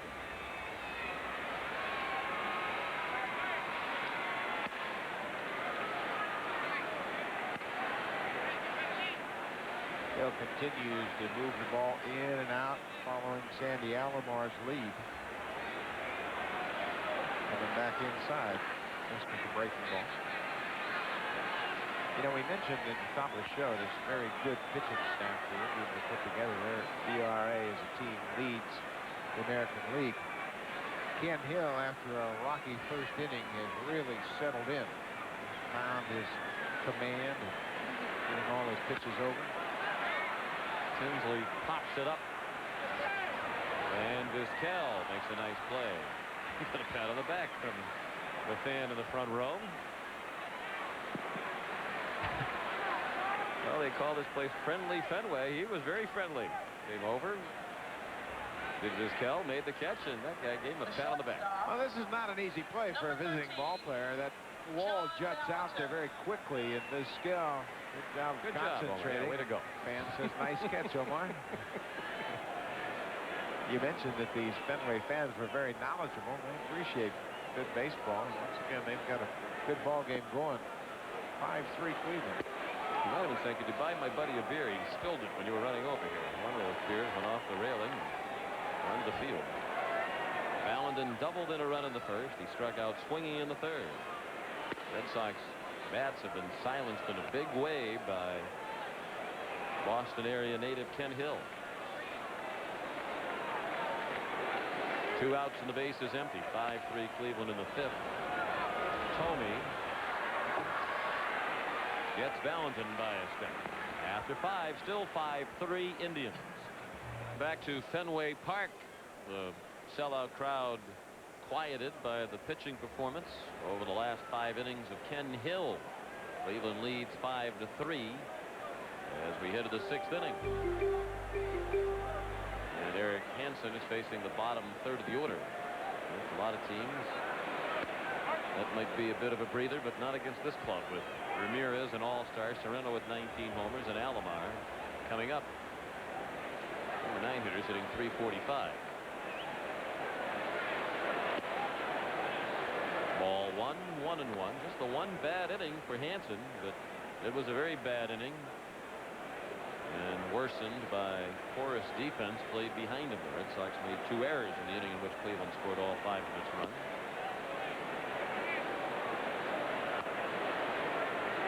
Two balls a strike on Ramirez.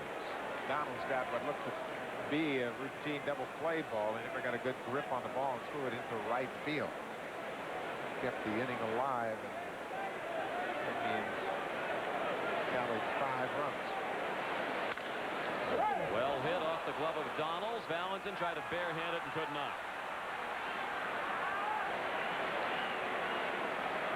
Ramirez hit it sharply, but it was certainly a ball that could have been fielded, and we'll await the scoring decision.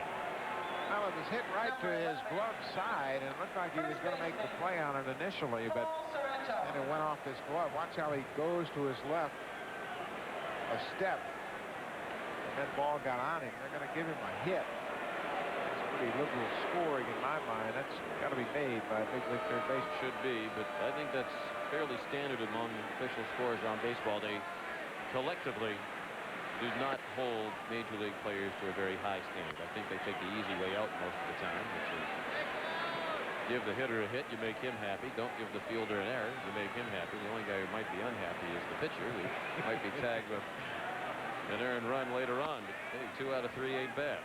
That's the best you're going to do in that situation. Paul Sorrento is 0 for 2. There's Von Eshelman again, up for the 3rd time. Some would say that qualifies as an appearance. Sean McDonough, Buck Martinez at Fenway Park in Boston. Happy to have you with us. Mike McFarland apparently had something in his eye.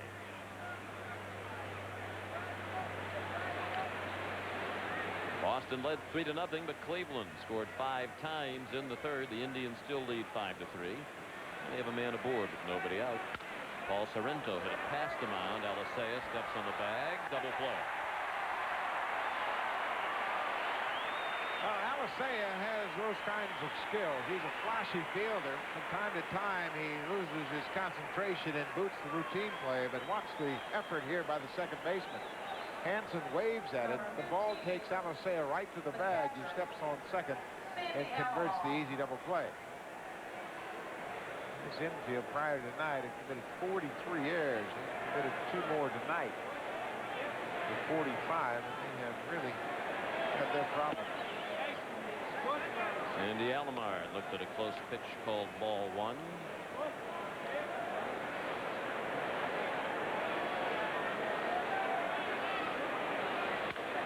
He's chopped foul. And the count is 1-1.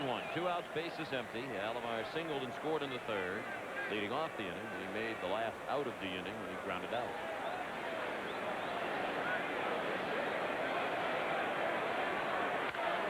Chopped down to 3rd. And a mock cheer goes up from the crowd as Donalds makes the play. Mo Vaughn leads off when the Red Sox come up in the home half of the 6th.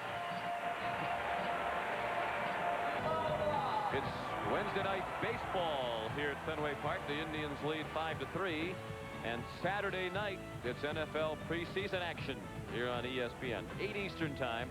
Buffalo at Kansas City. Jim Kelly healthy again. The Bills looking to put up big numbers under his leadership on offense this season. He'll be going up against All-Pro linebacker Derek Thomas and the Chiefs defense.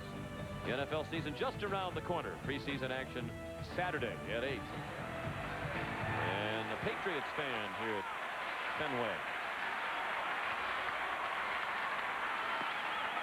Mo Vaughn, the battle, and of course is a week from Saturday. The Bills and the Chiefs, plenty of time to mark your calendar and make sure that you are tuned in. Vaughn is fly to center. Bounce to first with the pitcher covering. That's toward the triangle. Lofton on the run. If he can't get it, nobody can.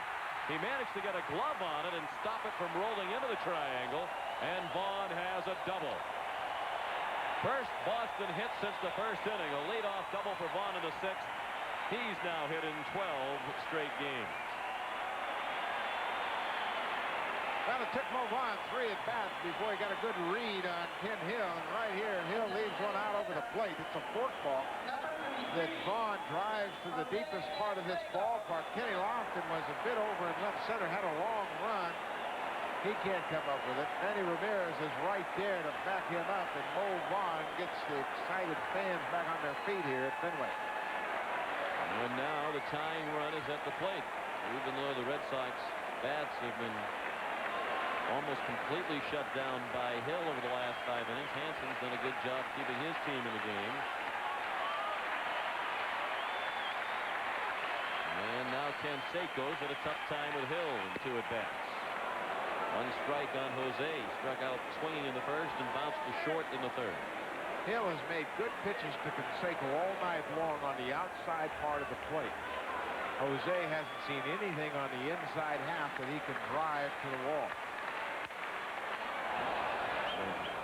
One of the few pitches he has seen over the inside part. Now, if you're Canseco, you know you can go to the right side of the ballpark. They have that shift on. They're pitching away. Are you saying, well, I can tie it with 1 swing of the bat, so I still have to try to hit one out here, or do you surrender your ego a little bit and try to hit a single to right? Now you switch up your approach 0-2. You've got to concede, even though he's successful in these situations, driving in runs. You've got to take advantage of that leadoff double by Mo Vaughn. They pound him away. If Ken Hill throws anything inside in this at-bat, it's going to be off the plate. It'll be very difficult for Canseco to keep it fair if he does get the head of the bat on. Look out for him to avoid getting hit by it as well. He's very close to the plate. Arms out over the plate. Strike 3. Close pitch goes Hill's way. Canseco didn't like it. And I have a feeling Buck Martinez is in agreement with Jose. It looked like it was outside. Canseco is having a long discussion with Don Denkinger, the home plate umpire. It was a fastball. Denkinger felt like it caught the outside part of the plate. Canseco didn't believe that was the case. Watch Alomar. He already slides to the outside. And then the pitch is outside even further. Wow.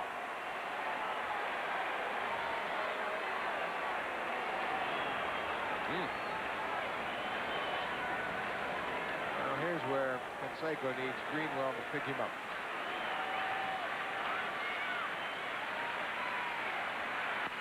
Ball 1 gets through Alomar. Vaughn didn't have a good view of it and decided not to take off the 3rd. It didn't go all the way to the backstop, about midway between the plate and the screen. And down by 2, Vaughn can't take any chances. Well, Sean, as base runner, if you can't find the ball, you can't take a risk. And right here, the ball stays directly behind the catcher and the umpire. Mo Vaughn at second base couldn't see the ball sneak under the glove of Alomar. So without knowing exactly where it was, he had to hold up at second. 1-0 on Greenwell, who singled to right to knock in a run in the 1st, and he scored. He bounced to second in the 4th. Check swing. It's a swing, says Denkinger. Denkinger called it immediately. Greenwell can't believe it. He didn't even ask for an appeal at 3rd. Now he's having another discussion with the home plate umpire. He said, I held my hands back. I didn't even go after it. Let's take a look. That's the head of his bat. He did a pretty good job of holding it back. That's not a swing. Alomar had appealed to third, but Denkinger already called it a swing. And he was wrong again.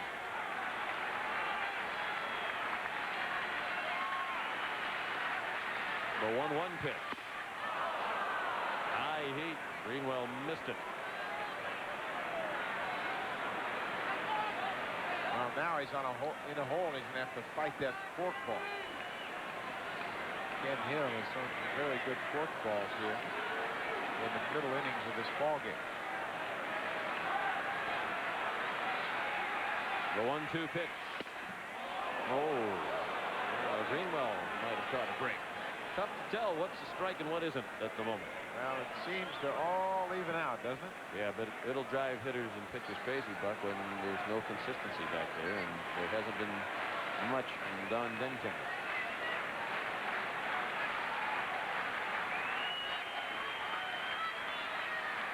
Two in the dirt. Full count for the 1 out. Vaughn at second. 5-3 Cleveland in the 6th. Greenwell will be followed by Troy O'Leary.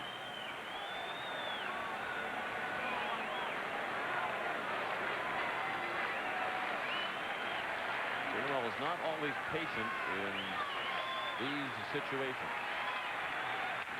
He got a piece of a pretty good pitch to stay alive at 3-2. Ken Hill went with the fork ball, even though he had the full count. He's got that kind of confidence right now. Greenwell represents the tying run at the plate, but Hill is throwing that fork ball very effectively here. And he elected to throw a 3-2. He might want to come inside with the fastball now. That was the pitch he just missed with on the 2-2 count. To the right side, and it eats up by Baerga, and everybody's safe.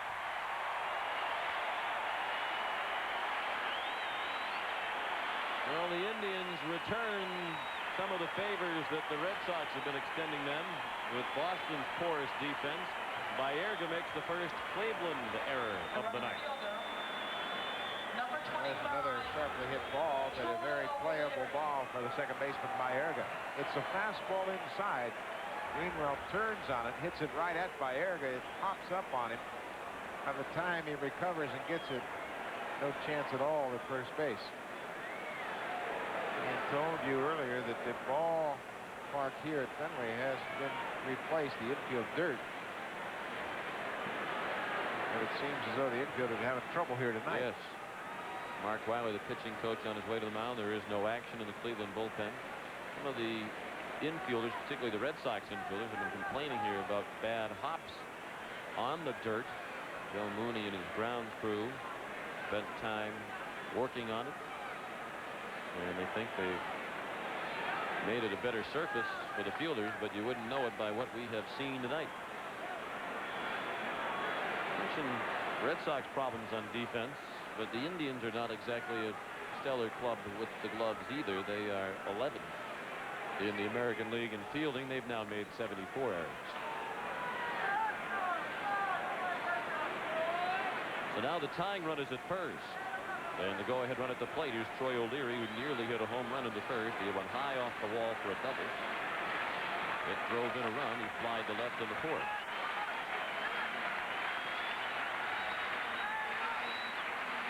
Cleveland leads 5-3 in the 6th. O'Leary took ball 1 low.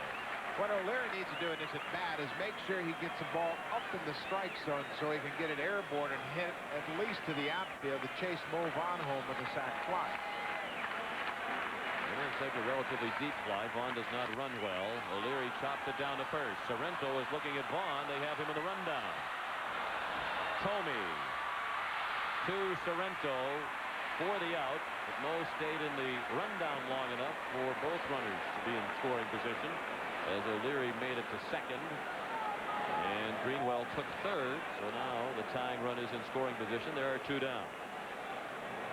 Now that's a ball that is not going to be turned into a double play, so Sorrento looked to home, and Mo Vaughn was halfway. Number 15. You see this ball hit to the first baseman, Sorrento. He didn't feel like he was going to have a shot at 2, so he goes home. And Mo Vaughn does a good job of base running right here as he prolongs the rundown to a point that both base runners move up. So the Red Sox give up an out, but they have runners at second and third now. They'll get tied with a hit. McFarland, big swing and a miss. Mike bounced to third to end the first, and he walked in the fourth. One of 2 walks issued by Hill. Hill works from the windup with runners at second and third, and he threw it by Alomar. Here comes Greenwell, and it's a 1-run game.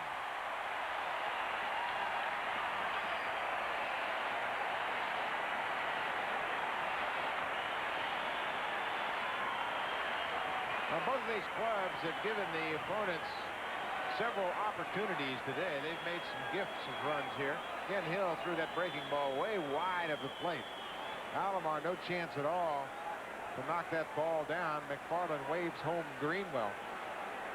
And the Mo Vaughn rundown that enabled Greenwell to move into third base pays off quickly. 5-4 Cleveland. It's a wild pitch charge to Hill. Another big swing by McFarland, and the count of 1-2.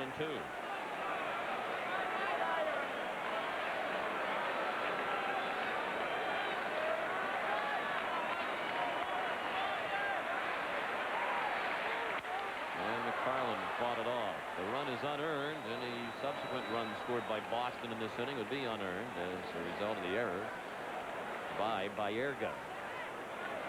McFarland is really pressed in these situations, so the Red Sox catch a break with that wild pitch from Ken Hill.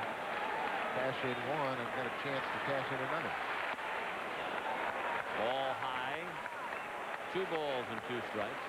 In some days, McFarland has seen his playing time reduced and some dividing time behind the plate with Bill Hasselman. It's been impressive. 2-2 pitch. He struck him out. Terrific pitch by Hill over the outside part of the plate. Red Sox get 1 unearned run, and Hill and the Indians still lead. 1 run across in the bottom of the 6th. They left the tying run at third.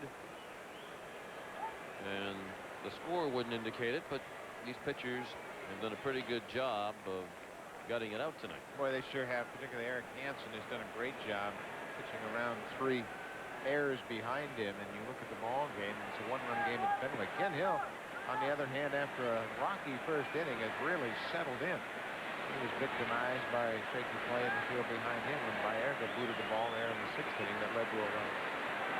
Cleveland with the top of its order up in the 7th, and Lofton with a lazy fly to center, handled by Tinsley. Well, since the Indians scored 5 runs on 5 hits in the 3rd, they've had just 1 hit, and that was an infield hit by Ramirez on a ball that could have been fielded by Donald, and the Indians are starting to get frustrated. Now, that's a pretty competitive ball club, you know. They always talk about, well, they've got such a big lead, there's not an awful lot of intensity, but I think Lofton showed you right there, there's plenty of intensity. The Indians really haven't accomplished anything. They've got big goals on their mind. I like their chances to win their division. Going out on a limb, eh? Oh, yeah. Now, Mike Hargrove knows that winning a division won't really satisfy an awful lot of fans in Cleveland. And the fans still giving it to Donalds as he fielded the bouncer down to third.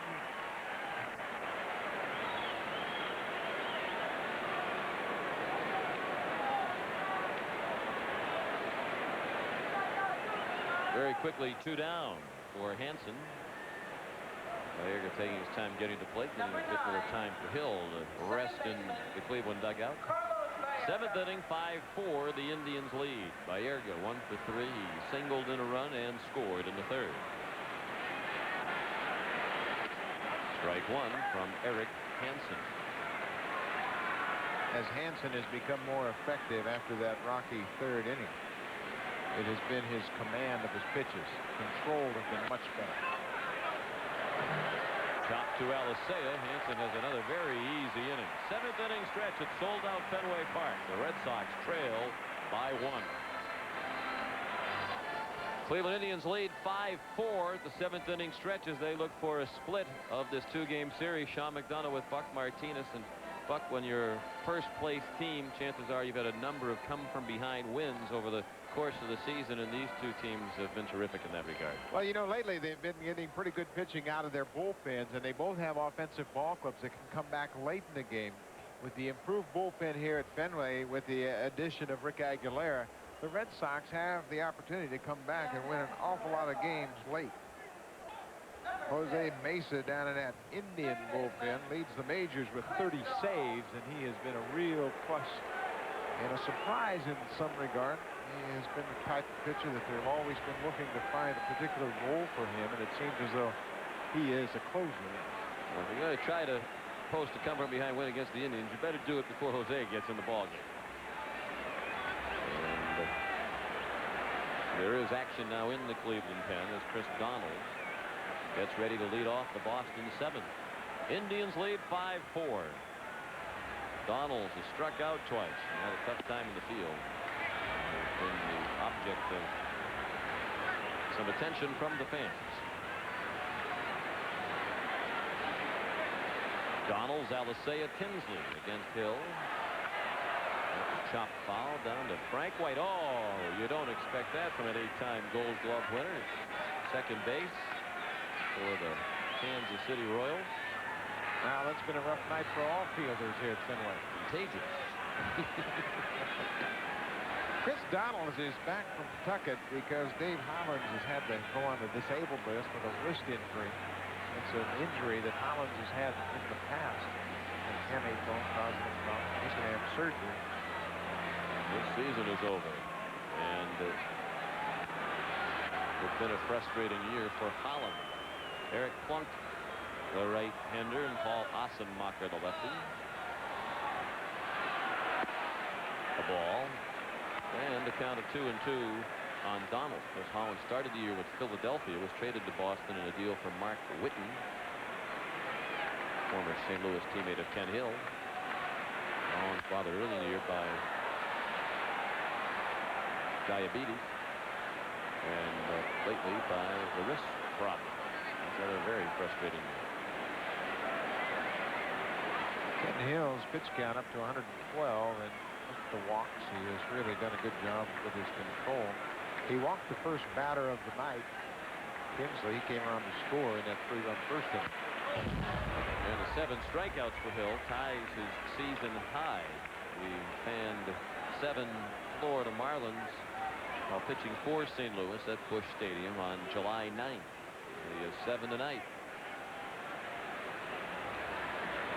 In his 3rd start for Cleveland. And the 29-year-old right-hander brings the 2-2. It's fouled away to the left. Donalds is familiar with Hill. Like Hill, Donalds has spent the bulk of his career in the National League.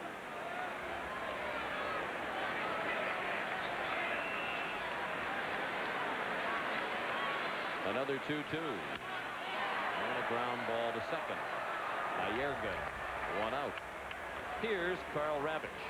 Thank you very much, Sean McDonough. The Yankees lose today, so the Rangers with a chance to pull within 1 in the wild card race. But Cecil has something to say about it. A single knocks in Travis Fryman. It comes off Kenny Rogers. Fryman had earlier tripled in Chad Curtis and Chris Gomez. It's 4-4, Sean. In the 3rd. Yes. Not a tough night for all fielders. Cecil with a hit. Alicea the batter. 0 for 2. He pulls one down the line. Fair ball under the glove of Sorrento. Ramirez has it go through his legs. Alicea slid into second, not realizing the ball was free behind Ramirez. He would have been able to make it to third. He never bothered to look at the third base coach, Dave Oliver, who was waving him frantically toward third. And Ramirez, fortunate that he is not tagged with an error, it scored a double. Boy, Alicea knows he made a mistake. Ramirez coming over to the line, let that ball go right through his legs. Look at the effort out of the box here by Alicea. He hooks it down the line. Sorrento tries to dive and knock it down, but it's by him. Ramirez has a long run from right field, and then the ball just gets away from him. He tried to barehand it. You got to go after that ball with your glove. But then Alicea with the head first slide into second had a chance to go to third, and he was right at second now. And that could be a huge play when he's at third. There are any number of ways to get him in. It'll take a little bit more from the Boston offense to deliver him from second. Tinsley with a career-high 4 runs batted in last night. 0 for 2 with a walk and a run scored tonight. Cleveland leads 5-4. The hits now 6-5 in favor of Cleveland. Boston made 3 errors. Cleveland 1. 1 ball, 1 strike, 4 to 5. The Red Sox hits have been doubled. Alicea at second base has to be thinking about a ball in the dirt. Hill has thrown several of those forkballs in the dirt tonight, and he has got to think about being aggressive and maybe move into third base on a short pass ball or wild pitch. The 1-1. Called strike 2. Tinsley didn't like it. Were I the catcher, Buck, I think I'd set up outside and hope the pitcher put it right in the mitt, because that is one pitch that has been going the pitcher's way tonight. Well, Alomar does a good job of receiving that ball and holding it right there to give the umpire a good look. I always like to see the catchers eliminate an awful lot of their movement. Hold that glove still. Set up outside again. Tinsley line drive, base hit left field. They'll send Alicea. Bell with a strong throw to the plate, and he is safe.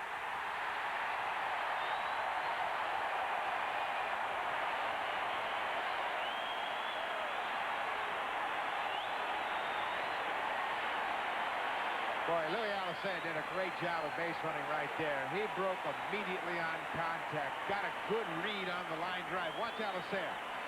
He is off on contact. One quick glance toward Albert Bell, and he thinks about scoring all the way. Pretty strong throw by Bell. It's off the first base side, and Alicea spears the plate with his right foot. Look at the reaction. He sees Bell, knows Albert's going to have to run to his left, and the throw is on the first base side of home plate, and Alicea spears home plate to tie the game.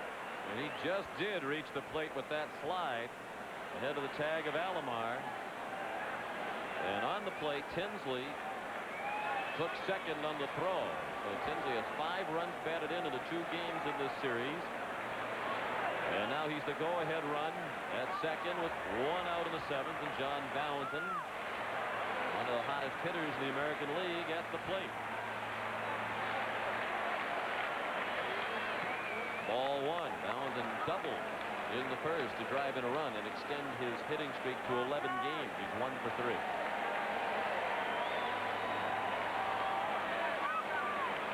Each team with 5 runs on 6 hits.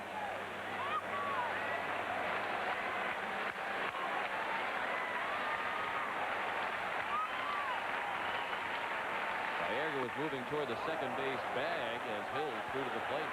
Valentin had lots of room on the right side. Of that pitch been hittable.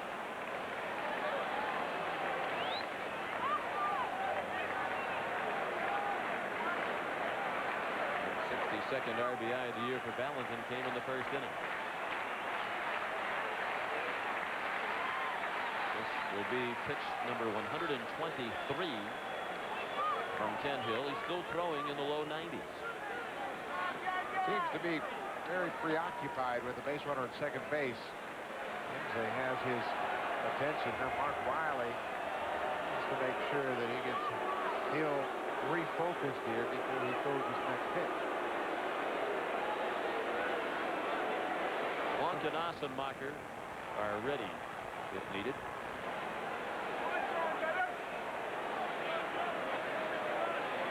With Wiley, the pitching coach, out there, you would not expect a pitching change. I think Mark Wiley just came out to make sure Ken Hill had his mind set before he throws this next pitch to John Valentin. It was as though Hill had Lee Tinsley on his mind at second base and was taking an awful lot of time before he was set to work.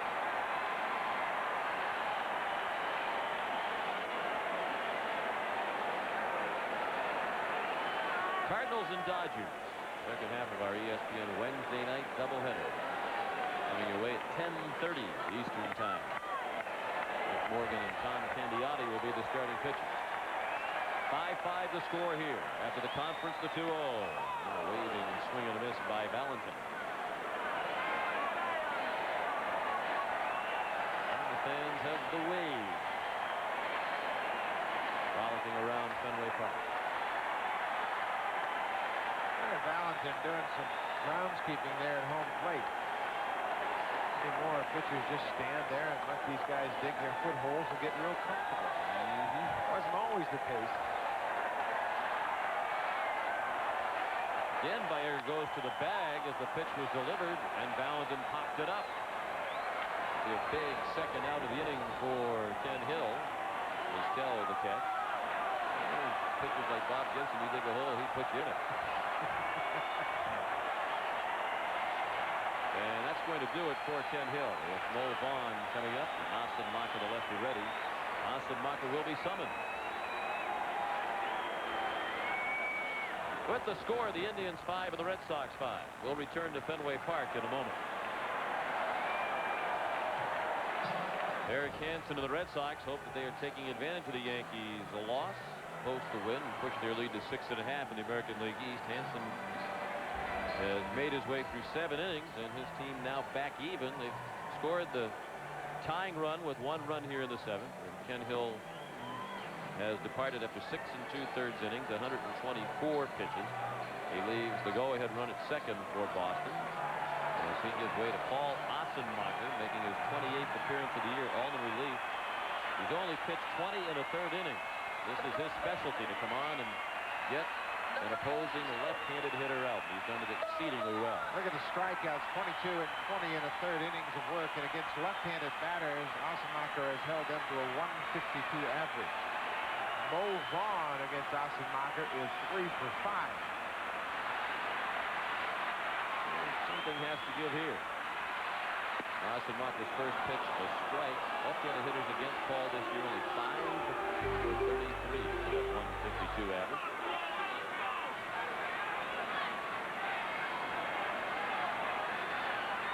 Vaughn is able to handle Ossenmacher because he has good coverage away from him. He likes to go the other way, and he will hang in there.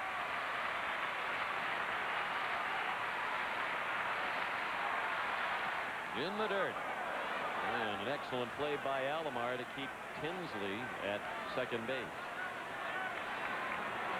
You know, Sandy Alomar has had so many physical problems over the years. It's remarkable he's able to move around as well as he does behind the plate. He really smothered that ball. Takes a look at the base runner at second. He wears a special pad on the back of his left calf to restrict his knee from overextending. Vaughn hit a broken back ground ball to second, and Baerga throws him out. So Ossenmacher comes on and performs his specialty very well. The Red Sox get the tying run, and after 7, it's 5-5. Thank you very much, Carl. Eric Hansen not using the strikeout as a weapon tonight nearly as often as he has in the past. His last 4 starts, he struck out at least 4. In fact, in 3 of those 4, he attained at least 6 opposing batters. Only 1 K tonight. Well, tonight he had problems with his command early in the ball game. It really hurt him a bit in the 3rd inning when he gave up 5 runs. And more than anything, it was the defense behind him that hurt him. And just the 1 infield single since the 5-run 3rd. And he's faced a minimum number of batters over the last 4 innings. Albert Bell hit a 3-run homer that capped the 5-run 3rd. Gave Cleveland a 5-3 lead. He's only hit in 3 at bats. Red Sox have scored a single run in each of the last 2 innings to tie it up. And the middle 3rd coming up for Cleveland in the 8th. There's the pad we were talking about on the left leg of Sandy Alomar. Bell, Murray, and Tomey coming up to Cleveland. One suspects that Kevin Kennedy won't take too long with Hansen should the Indians get a runner or 2 with Hansen over 100 pitches, and with Stanton and Hudson ready in the bullpen. You can see that Kennedy's getting a little frustrated with Don Denkinger behind the plate. To right field, and a long run for O'Leary on the warning track. He made the catch and ran hard into the right field fence. A courageous play. He knew he was running out of room, and he hit the wall hard, but he managed to hang on for the first out of the inning. This is a tough ballpark for a right fielder because that wall is parallel to the field there. And look at the reaction for Hansen. He appreciates the fine defensive play behind him on a night when the Red Sox have committed 3 errors. But O'Leary saves an extra base hit for Eric Hansen. He's a tough guy. He had a number of football scholarship offers out of high school. And how about the quick turnaround and fan affection for Chris Donald? Murray hit a slam down to third, and Donald's with the dive, able to snare it just off the top of the dirt. And he went from GOAT to fan favorite in a matter of seconds. And everybody says, I knew he was a good player. Take a look at this play by Donalds, who's had a tough night defensively. He spears a line drive, takes a base hit away from Eddie Murray. That's one thing about the Fenway fans. They don't really hold a grudge long. You make a good play for them, and they all got to their feet. Definitely a case of what have you done for me lately? Jim Thome 0 for 2 with a walk. And Hansen, victimized by shoddy fielding behind him earlier, helped along by 2 stellar plays. Thome the only hitter to strike out against Hansen tonight. That was swinging back in the second. I mentioned that O'Leary was on his way to the University of Oregon, actually, on a football scholarship before he was drafted by the Milwaukee Brewers. And he decided to pursue a professional baseball career. You know, the Red Sox deserve an awful lot of credit for taking a chance on O'Leary. He was waived by the Milwaukee Brewers. Couldn't play for the Brewers, and here he is, starting right fielder in the first-place team in the top 10 in the league in hitting. Dan Duquette and Kevin Kennedy deserve an awful lot of credit for giving him an opportunity. And then don't forget O'Leary taking advantage of that opportunity. And cashed in big time. He never really got a chance with Milwaukee. If you look at his track record there, he never really had a consistent opportunity to play on a regular basis. Fans thought Hansen had Thome, but the pitch was well outside. Now, a lot of folks packed into this park tonight, a sellout crowd, 34,240. And that means they're standing in the back of the grandstand. There'll be a new park here in Boston, the Red Sox hope. In the next 6 years or so. Red Sox ownership hopes to be in a new stadium downtown, a la Jacobs Field or Camden Yards, by 2001. And Thome strikes out again. Second strikeout for Hansen. He has a 1-2-3 inning, helped by a couple of terrific plays behind him. If you need a Heading to the bottom of the 8th at Fenway, 5-5 the score. Now it's time for the Kelly Springfield Tire key plays of the game. Red Sox jumped off to a 3-0 first inning lead, but Cleveland scored 5 in the third, capped by a 3-run homer by Albert Bell that made it 5-3. The Indians have not scored since. The Red Sox got a run in the 6th, and this tying run in the 7th. Lee Tinsley, a single to left. Luis Alicea slides in just ahead of the tag by Sandy Alomar. That made it 5-5. We're still at 5-all. Bottom of the 8th, and the third pitcher of the night for Cleveland is Eric Plunk. Paul Ossenacker come in and pitch to one batter, Mo Vaughn, and close out the 7th. Eric Plunk has been outstanding. Look at the ERA, 2.19. 55 strikeouts in 49 in the third innings for Plunk. Fastball, curveball, very simple, very basic, and he has had an outstanding year. He had a great month of July where he allowed just 8 hits in 16 innings. First batter he'll face is Jose Canseco, who's had some luck against Plunk. He's had a home run and driven in 7 runs. He's got a lifetime .357 average against the right-hander. 5 for 14. The former teammates at Oakland. Canseco trying to put the Red Sox ahead with one swing. The Red Sox hoping for their 16th come from behind win of the year. We talked about the ability of these two teams to come from behind.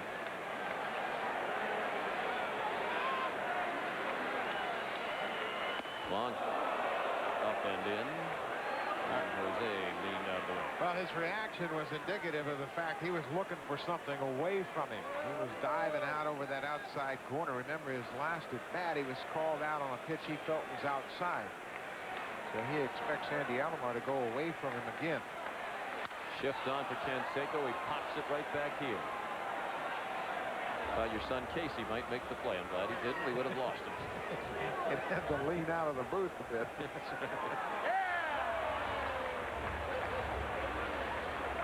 Those are the numbers Buck mentioned a moment ago. Success for Canseco. 1-1 against Plunk. But not this time. Jose goes for a hat trick. He stands 3 times. He's 0 for 4. And then here's some boos as he returns to the dugout. Shaking his head, going back to the dugout. He didn't appreciate the boos. That was obvious. Now he has a good cut at a breaking ball. Plunk really locates it well down and away from it. Frustrating night for Canseco.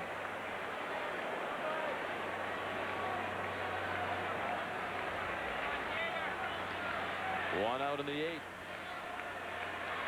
Mike Greenwell to batter.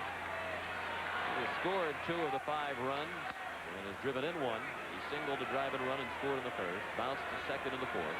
Reached on the big error by Bayerga. Scored an unearned run in the 6th.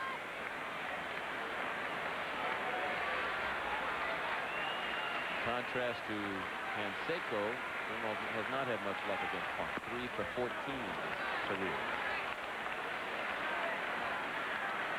Those numbers reflect the fact that Greenwell likes the ball out over the plate and down. Plunk has a good high fastball, and he can get that ball upstairs and get Greenwell to swing through it. You may have seen the last of Eric Hansen. Joe Hudson continues to throw in the Boston bullpen as the Red Sox hit. Hanson's still in the dugout with his jacket on, but Hudson probably wouldn't be throwing during this inning unless he was preparing to come in to start the 9th. If the Red Sox score a run, you'd probably see Aguilera jump up there pretty quickly. Plunk's throwing hard. The last one to Greenwell, 94 miles per hour. That's low, 3-1. And here's where Greenwell can really zero in on a ball. Look for a fastball and try to drive one deep, do some damage. He's got the count in his favor. This is where you guess fastball. And it's low again. Well, Greenwell walks with 1 out in the 8th. And Kevin Kennedy has the go-ahead run at first base.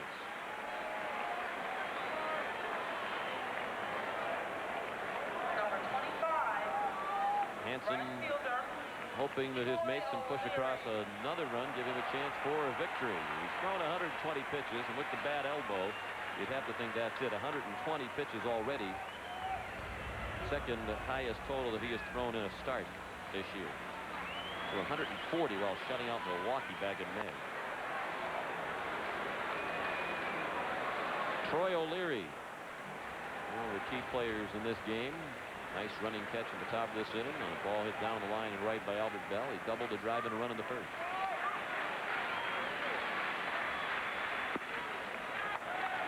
Breaking ball missed. 1-0 on O'Leary. Well, with O'Leary at the plate, Greenwell at first base. Greenwell doesn't steal a lot of bases, but these are the types of bases he steals. He's got 6 stolen bases in 7 attempts, and sometimes pitchers forget about him in these situations. 2-0. Kevin Kennedy likes to manage in aggressive fashion. He has a good contact man in O'Leary at the plate. Decent base runner at first. Hitters count and see if the Red Sox have a play on as Aguilera starts to throw.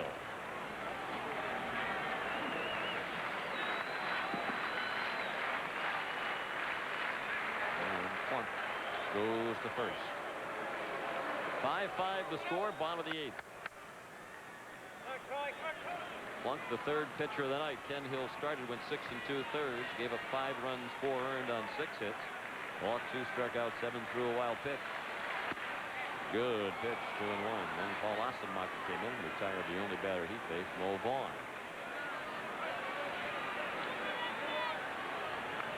Both of these clubs have pitched very well tonight when you consider we're playing at the bottom of the 8th inning. There have only been 12 hits in the ball game. In fact, two of the better hitting clubs in baseball. 2-1, foul the way to our left.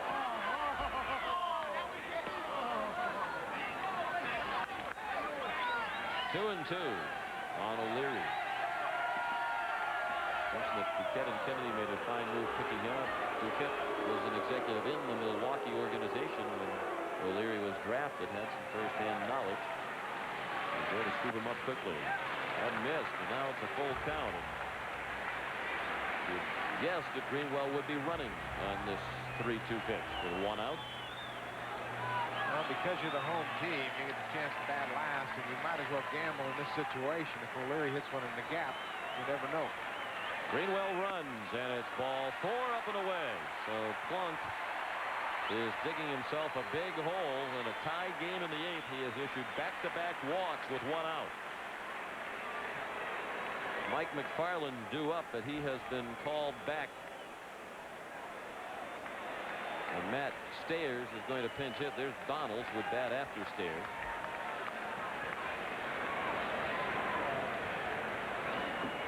There's Stayers, left-handed hitter, batting .263. He joined the Red Sox when Greenwell went on the disabled list with a rib cage injury. And with his ability to come up with a timely hit or two, he's stuck. Hargrove does not have a lefty in the bullpen. It will be Plunk to pitch to Stayers. There is nobody warming up in Hargrove's bullpen. Number 35, Matt Stairs. He does have Jim Poole, a left-hander. We don't mean to suggest that he does not have one. He just doesn't have one warming up. When Matt Stairs comes to the plate, he is 0 for 8 as a pinch hitter. Hoping that he can get that first pitch fastball in this situation. 2 on and 1 out. And a close pitch called the ball. Don Zenkinger is not making many friends tonight. Greenwell at second. O'Leary at first with a 1 out in the 8th in a 5-5 game, a back-and-forth game. Seen the shots of Hanson in the dugout. Talk about this as a possible playoff preview. He certainly has playoff type intensity as he looks on. Players on both sides commented on the atmosphere after last night's game, that it was a little bit more intense than your average regular season game. Well, even though both of these clubs have a fairly comfortable lead, particularly the Indians, the Red Sox up by 6 now with the Yankee loss today. Neither club has really accomplished anything. We're still in the middle of August, and they've got a long way to go before they reach their goal. The 1-1 is a strike.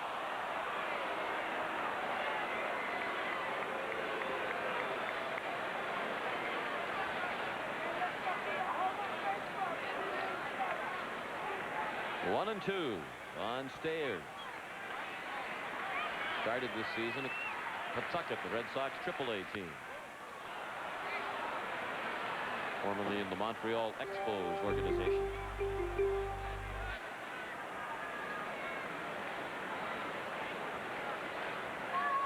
Crowd very quiet in this big spot here in the 8th inning. A tie game with 1 out and 2 men on. Cleveland bullpen still quiet. Aguilera still throwing in the Boston pen. Stayers fouled one off his leg.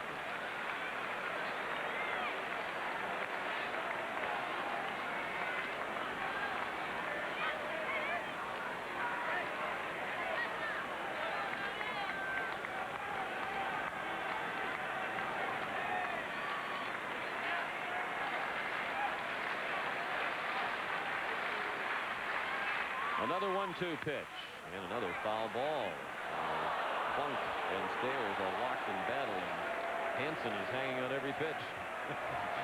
Hanson has really battled hard now, and he's encouraging Matt Stayers to continue to battle Eric Plunk. Stayers hasn't had a hit as a pinch hitter, 0 for 8, but the Red Sox as a team hitting .315 as pinch hitters. They're effective off the bench. Stayers lobs one down the right field line. It's hooking. And fine effort by the ball boy, but he could not make the play. And the fan who sat there with the net all night long is rewarded in the 8th inning, or will be.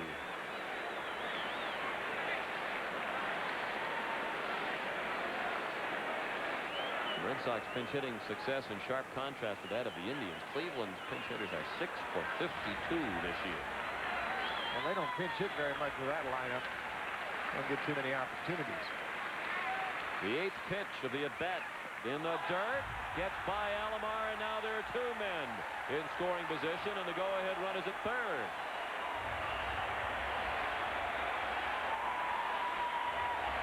Now Alomar tried to square up on that big overhand curveball, but Greenwell moves to third.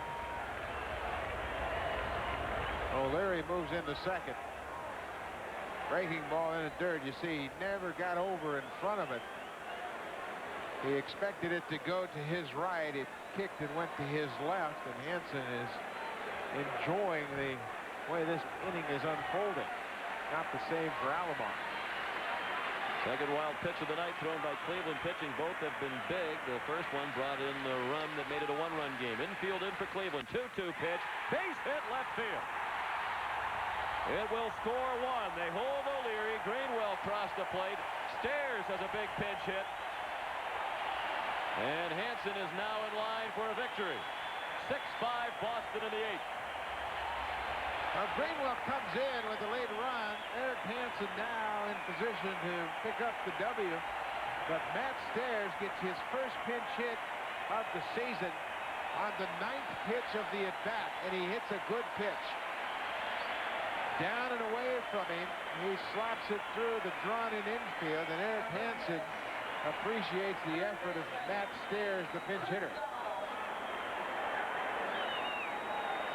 Should the lead stand for Boston, it would qualify as a win in the Red Sox last at bat, and it would be the 13th time that they've done that this year. And against a bullpen that has been terrific. Plunk to Donalds. 1 strike on Chris.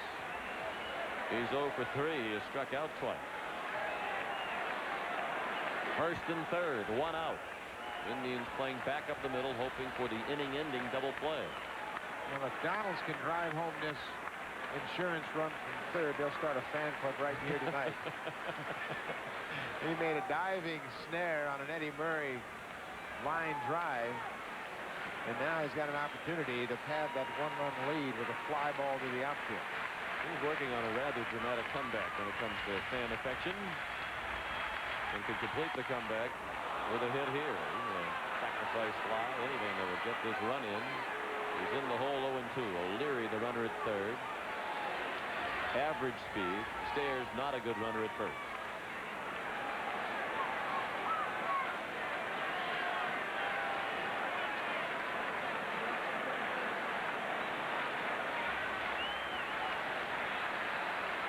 The 0-2 up and away.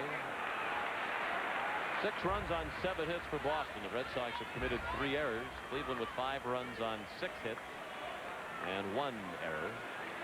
In the top of the 9th, in all likelihood against Rick Aguilera, the bottom third of the order is due up for Cleveland. Ramirez, Sorrento, and Alomar. Maybe the middle third of the order on a lot of teams. 1-2 pitch. Pulled down the right field line. He's a hero. O'Leary scores. Stairs being waved around. Baerga cannot get off a relay throw. Donalds is at third, and he's about to be elected mayor of Boston.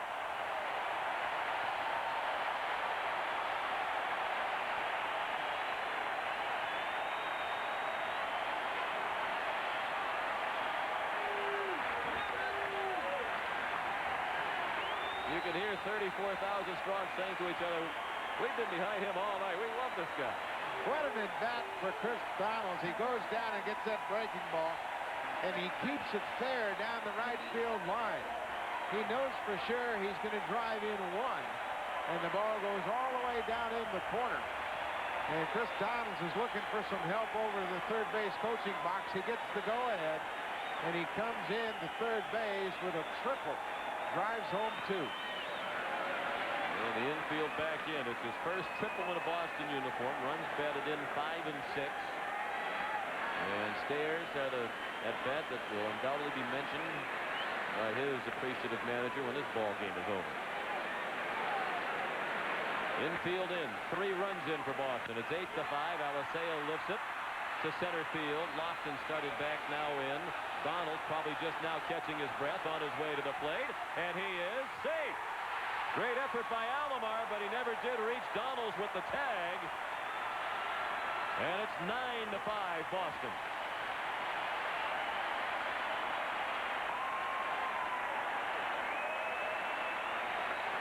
Well, you can talk all you want to about comfortable leads, but the intensity in this ball game reflects that there's a little more at stake than just bragging rights. Good effort by Alomar as he dives back into the baseline, but the head-first slide by Chris Donalds brings him home. 4 runs in the inning for the Red Sox, and Matt Stairs with a great at-bat got his first pinch hit of the season, and then Chris Donalds with a 2-run triple. One of those unlikely heroes here for the Red Sox tonight, and that's the way their season has gone all year long. We talked about it earlier. 3 wins from Clemens, 3 wins from Aaron Seeley. 47 different players used this year, 24 pitchers. And guys like O'Leary and Tinsley and Donalds and Stairs who have propelled the Red Sox to first place. Wakefield and Hansen with another strong outing tonight. And Plunk dug his own hole here in the 8th inning by issuing back-to-back walks after he retired the first batter of the inning.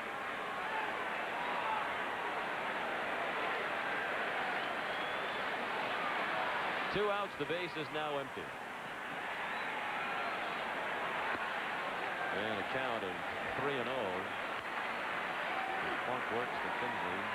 Donalds and Stairs. Hansen still bouncing around in that dugout. 33 pitches thrown this inning by Plunk. This is number 34. And it's a strike, and there is still no action in the Cleveland pen.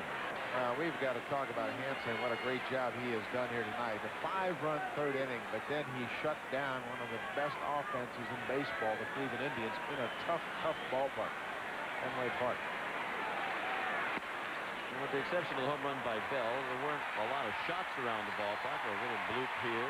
Balls making it to the infield. The 2 errors in the inning did not help. Here comes Mark Wiley, the pitching coach, after the 3rd walk thrown in the inning by Plunk. And the Red Sox have sent 8 men to the plate now as soon as Valentin stands in to face the tall righty. There's Jim Poole in the Cleveland pen. Well, it's no longer a save situation for Aguilera. We'll see if that affects Kevin Kennedy's decision as to who comes out of that bullpen. Hudson and Aguilera have been warming up during this half inning. Tough act to follow in Los Angeles tonight for the Dodgers and Cardinals. It'll be difficult for them to top the excitement we've seen here at Fenway Park tonight, but they'll certainly give it their best shot. They're in the on-deck circle. Coming up next, and uncharacteristic line for Eric Plunk this season. He has been excellent. The 3 walks really jump out. Now Valentin, 1 for 4, first inning double, and they have Tinsley picked off. So Plunk ends it abruptly. But in between, the Red Sox scored 4. Chris Donalds with the big triple. ESPN Wednesday Night Baseball is brought to you by Office Depot, taking care of business with guaranteed low prices on thousands of brand name office supplies. And by your local Sherwin-Williams paint and decorating stores. Ask Sherwin-Williams.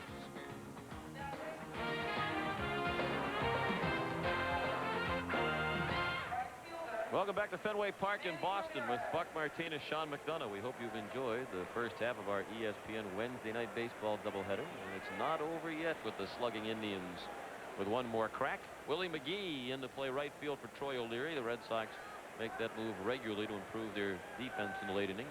Bill Hasselman behind the plate after Stairs had the big pinch hit for McFarland. And Rick Aguilera on to try to close it out. It is not a save situation. Well, Kevin Kennedy wants to bring Aguilera on just to shut down this Indians attack in the 9th inning. Aguilera really has been somewhat inconsistent since he's come to Boston. He'll have a real good outing, and then he'll have a couple of tough at-bats. This will be his 12th appearance with the Red Sox. 15 hits in 11 2/3 innings, and right now all they want to do is get 3 outs. What an effort by the Red Sox tonight. Eric Hansen did a good job, 8 strong innings. He faced a minimum number of batters, 15 over the final 5 innings that he faced. But just the one tough inning with some shaky defense hurting his cause. Talked about with this Indians team, with this Red Sox team as well. We have to battle right to the end in Cleveland with 16 last at-bat wins, most in the American League. Seems like all of them at the Jake. They are never out of the ball game at their home field. Ramirez has been on base 3 times. He's walked, reached on a fielder's choice, and had an infield single. Sorrento and Alomar scheduled to follow. And Aguilera blew that one by him.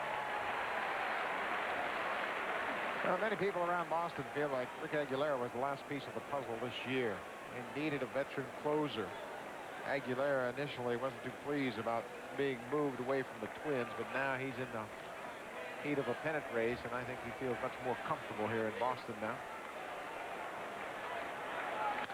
I mentioned earlier in the year this was a part of the game that proved troublesome for the Red Sox. They started the season with Ken Ryan as the closer. He struggled, was demoted to the minors, and has just recently come back with an injury to Zane Smith. Stan Belinda was hot and cold as the closer. There's Ryan in the middle of your screen, and there's Belinda right of the screen. They feel that Belinda is better suited to be a setup man. He's been thriving in that role since they acquired Aguilera, who has only blown 1 save chance as a member of the Red Sox. He's 8 out of 9 for Boston. And he missed with a 1-2. 2 balls, 2 strikes. Hansen over 8 innings allowed 5 runs, all earned on 6 hits. He walked 4 and struck out 2. Again, without the curveball tonight. Gutted his way through 8 innings against one of the best lineups in all of baseball. Was it a swing? No, says John Shulock. And the count is full. Hansen threw 120 pitches over his 8 innings. Take a look at the swing, check swing by Ramirez. Looked like he kept his back. Yep. Good call by John Shulock down first. Now the 3-2 pitch. Check swing and a chopper foul.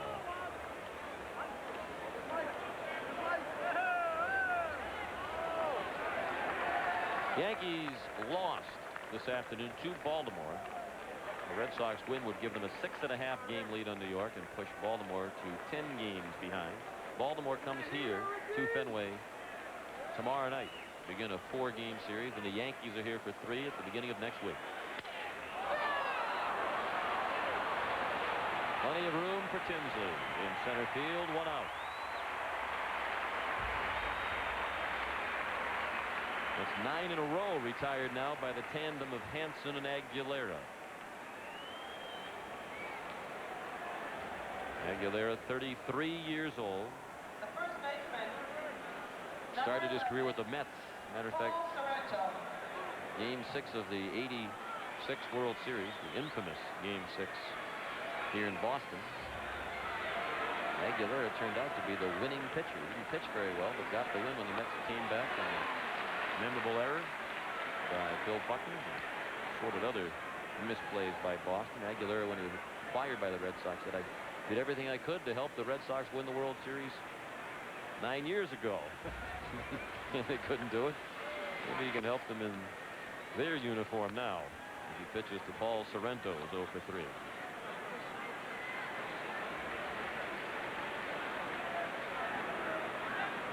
Eric Plunk is going to take the loss unless his mates can mount the big comeback here. 3 walks in that 8th inning. Right back to the mound. 2 outs. Psychologically, Buck, it's only August. These teams might meet in the playoffs. 2-game sweep. Does it mean anything should they meet again in the playoffs? Well, I don't know that it means anything other than the fact that the Red Sox feel very good about the way they're playing right now. they're getting contributions from everybody. Chris Donalds with the 2-run triple. Matt Stairs with his first pinch hit in 9 at-bats. It was a good effort all around tonight, and now they're starting to get Clemens healthy again. Seeley's close to coming back again. Lots of positives surrounding the Red Sox right now. They're 1 out away from their 7th straight win.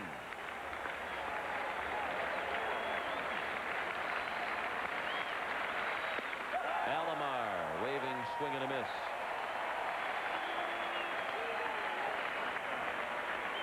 He's 1 for 3. Singled and scored in the 3rd. All 5 Cleveland runs came in the 3rd. Red Sox lead 9-5. Top of the 9th. 2 outs and the base is empty. Alomar lifts it to shallow left center. Tinsley wants it. And Boston has won 7 in a row. They sweep the 2-game series from the Cleveland Indians. 9 runs on 8 hits, 3 errors for the Red Sox, 5, 6, and 1 for the Indians. Each team left 4 men on base. Eric Hansen, the winning pitcher, now 10 and 4, and Eric Plunk took the loss. He's 5 and 2. Albert Bell hit the game's only homer, his 25th of the year, a 3-run homer. Now for Buck Martinez, Sean McDonough saying so long from Fenway Park in Boston. Once again, here's Carl.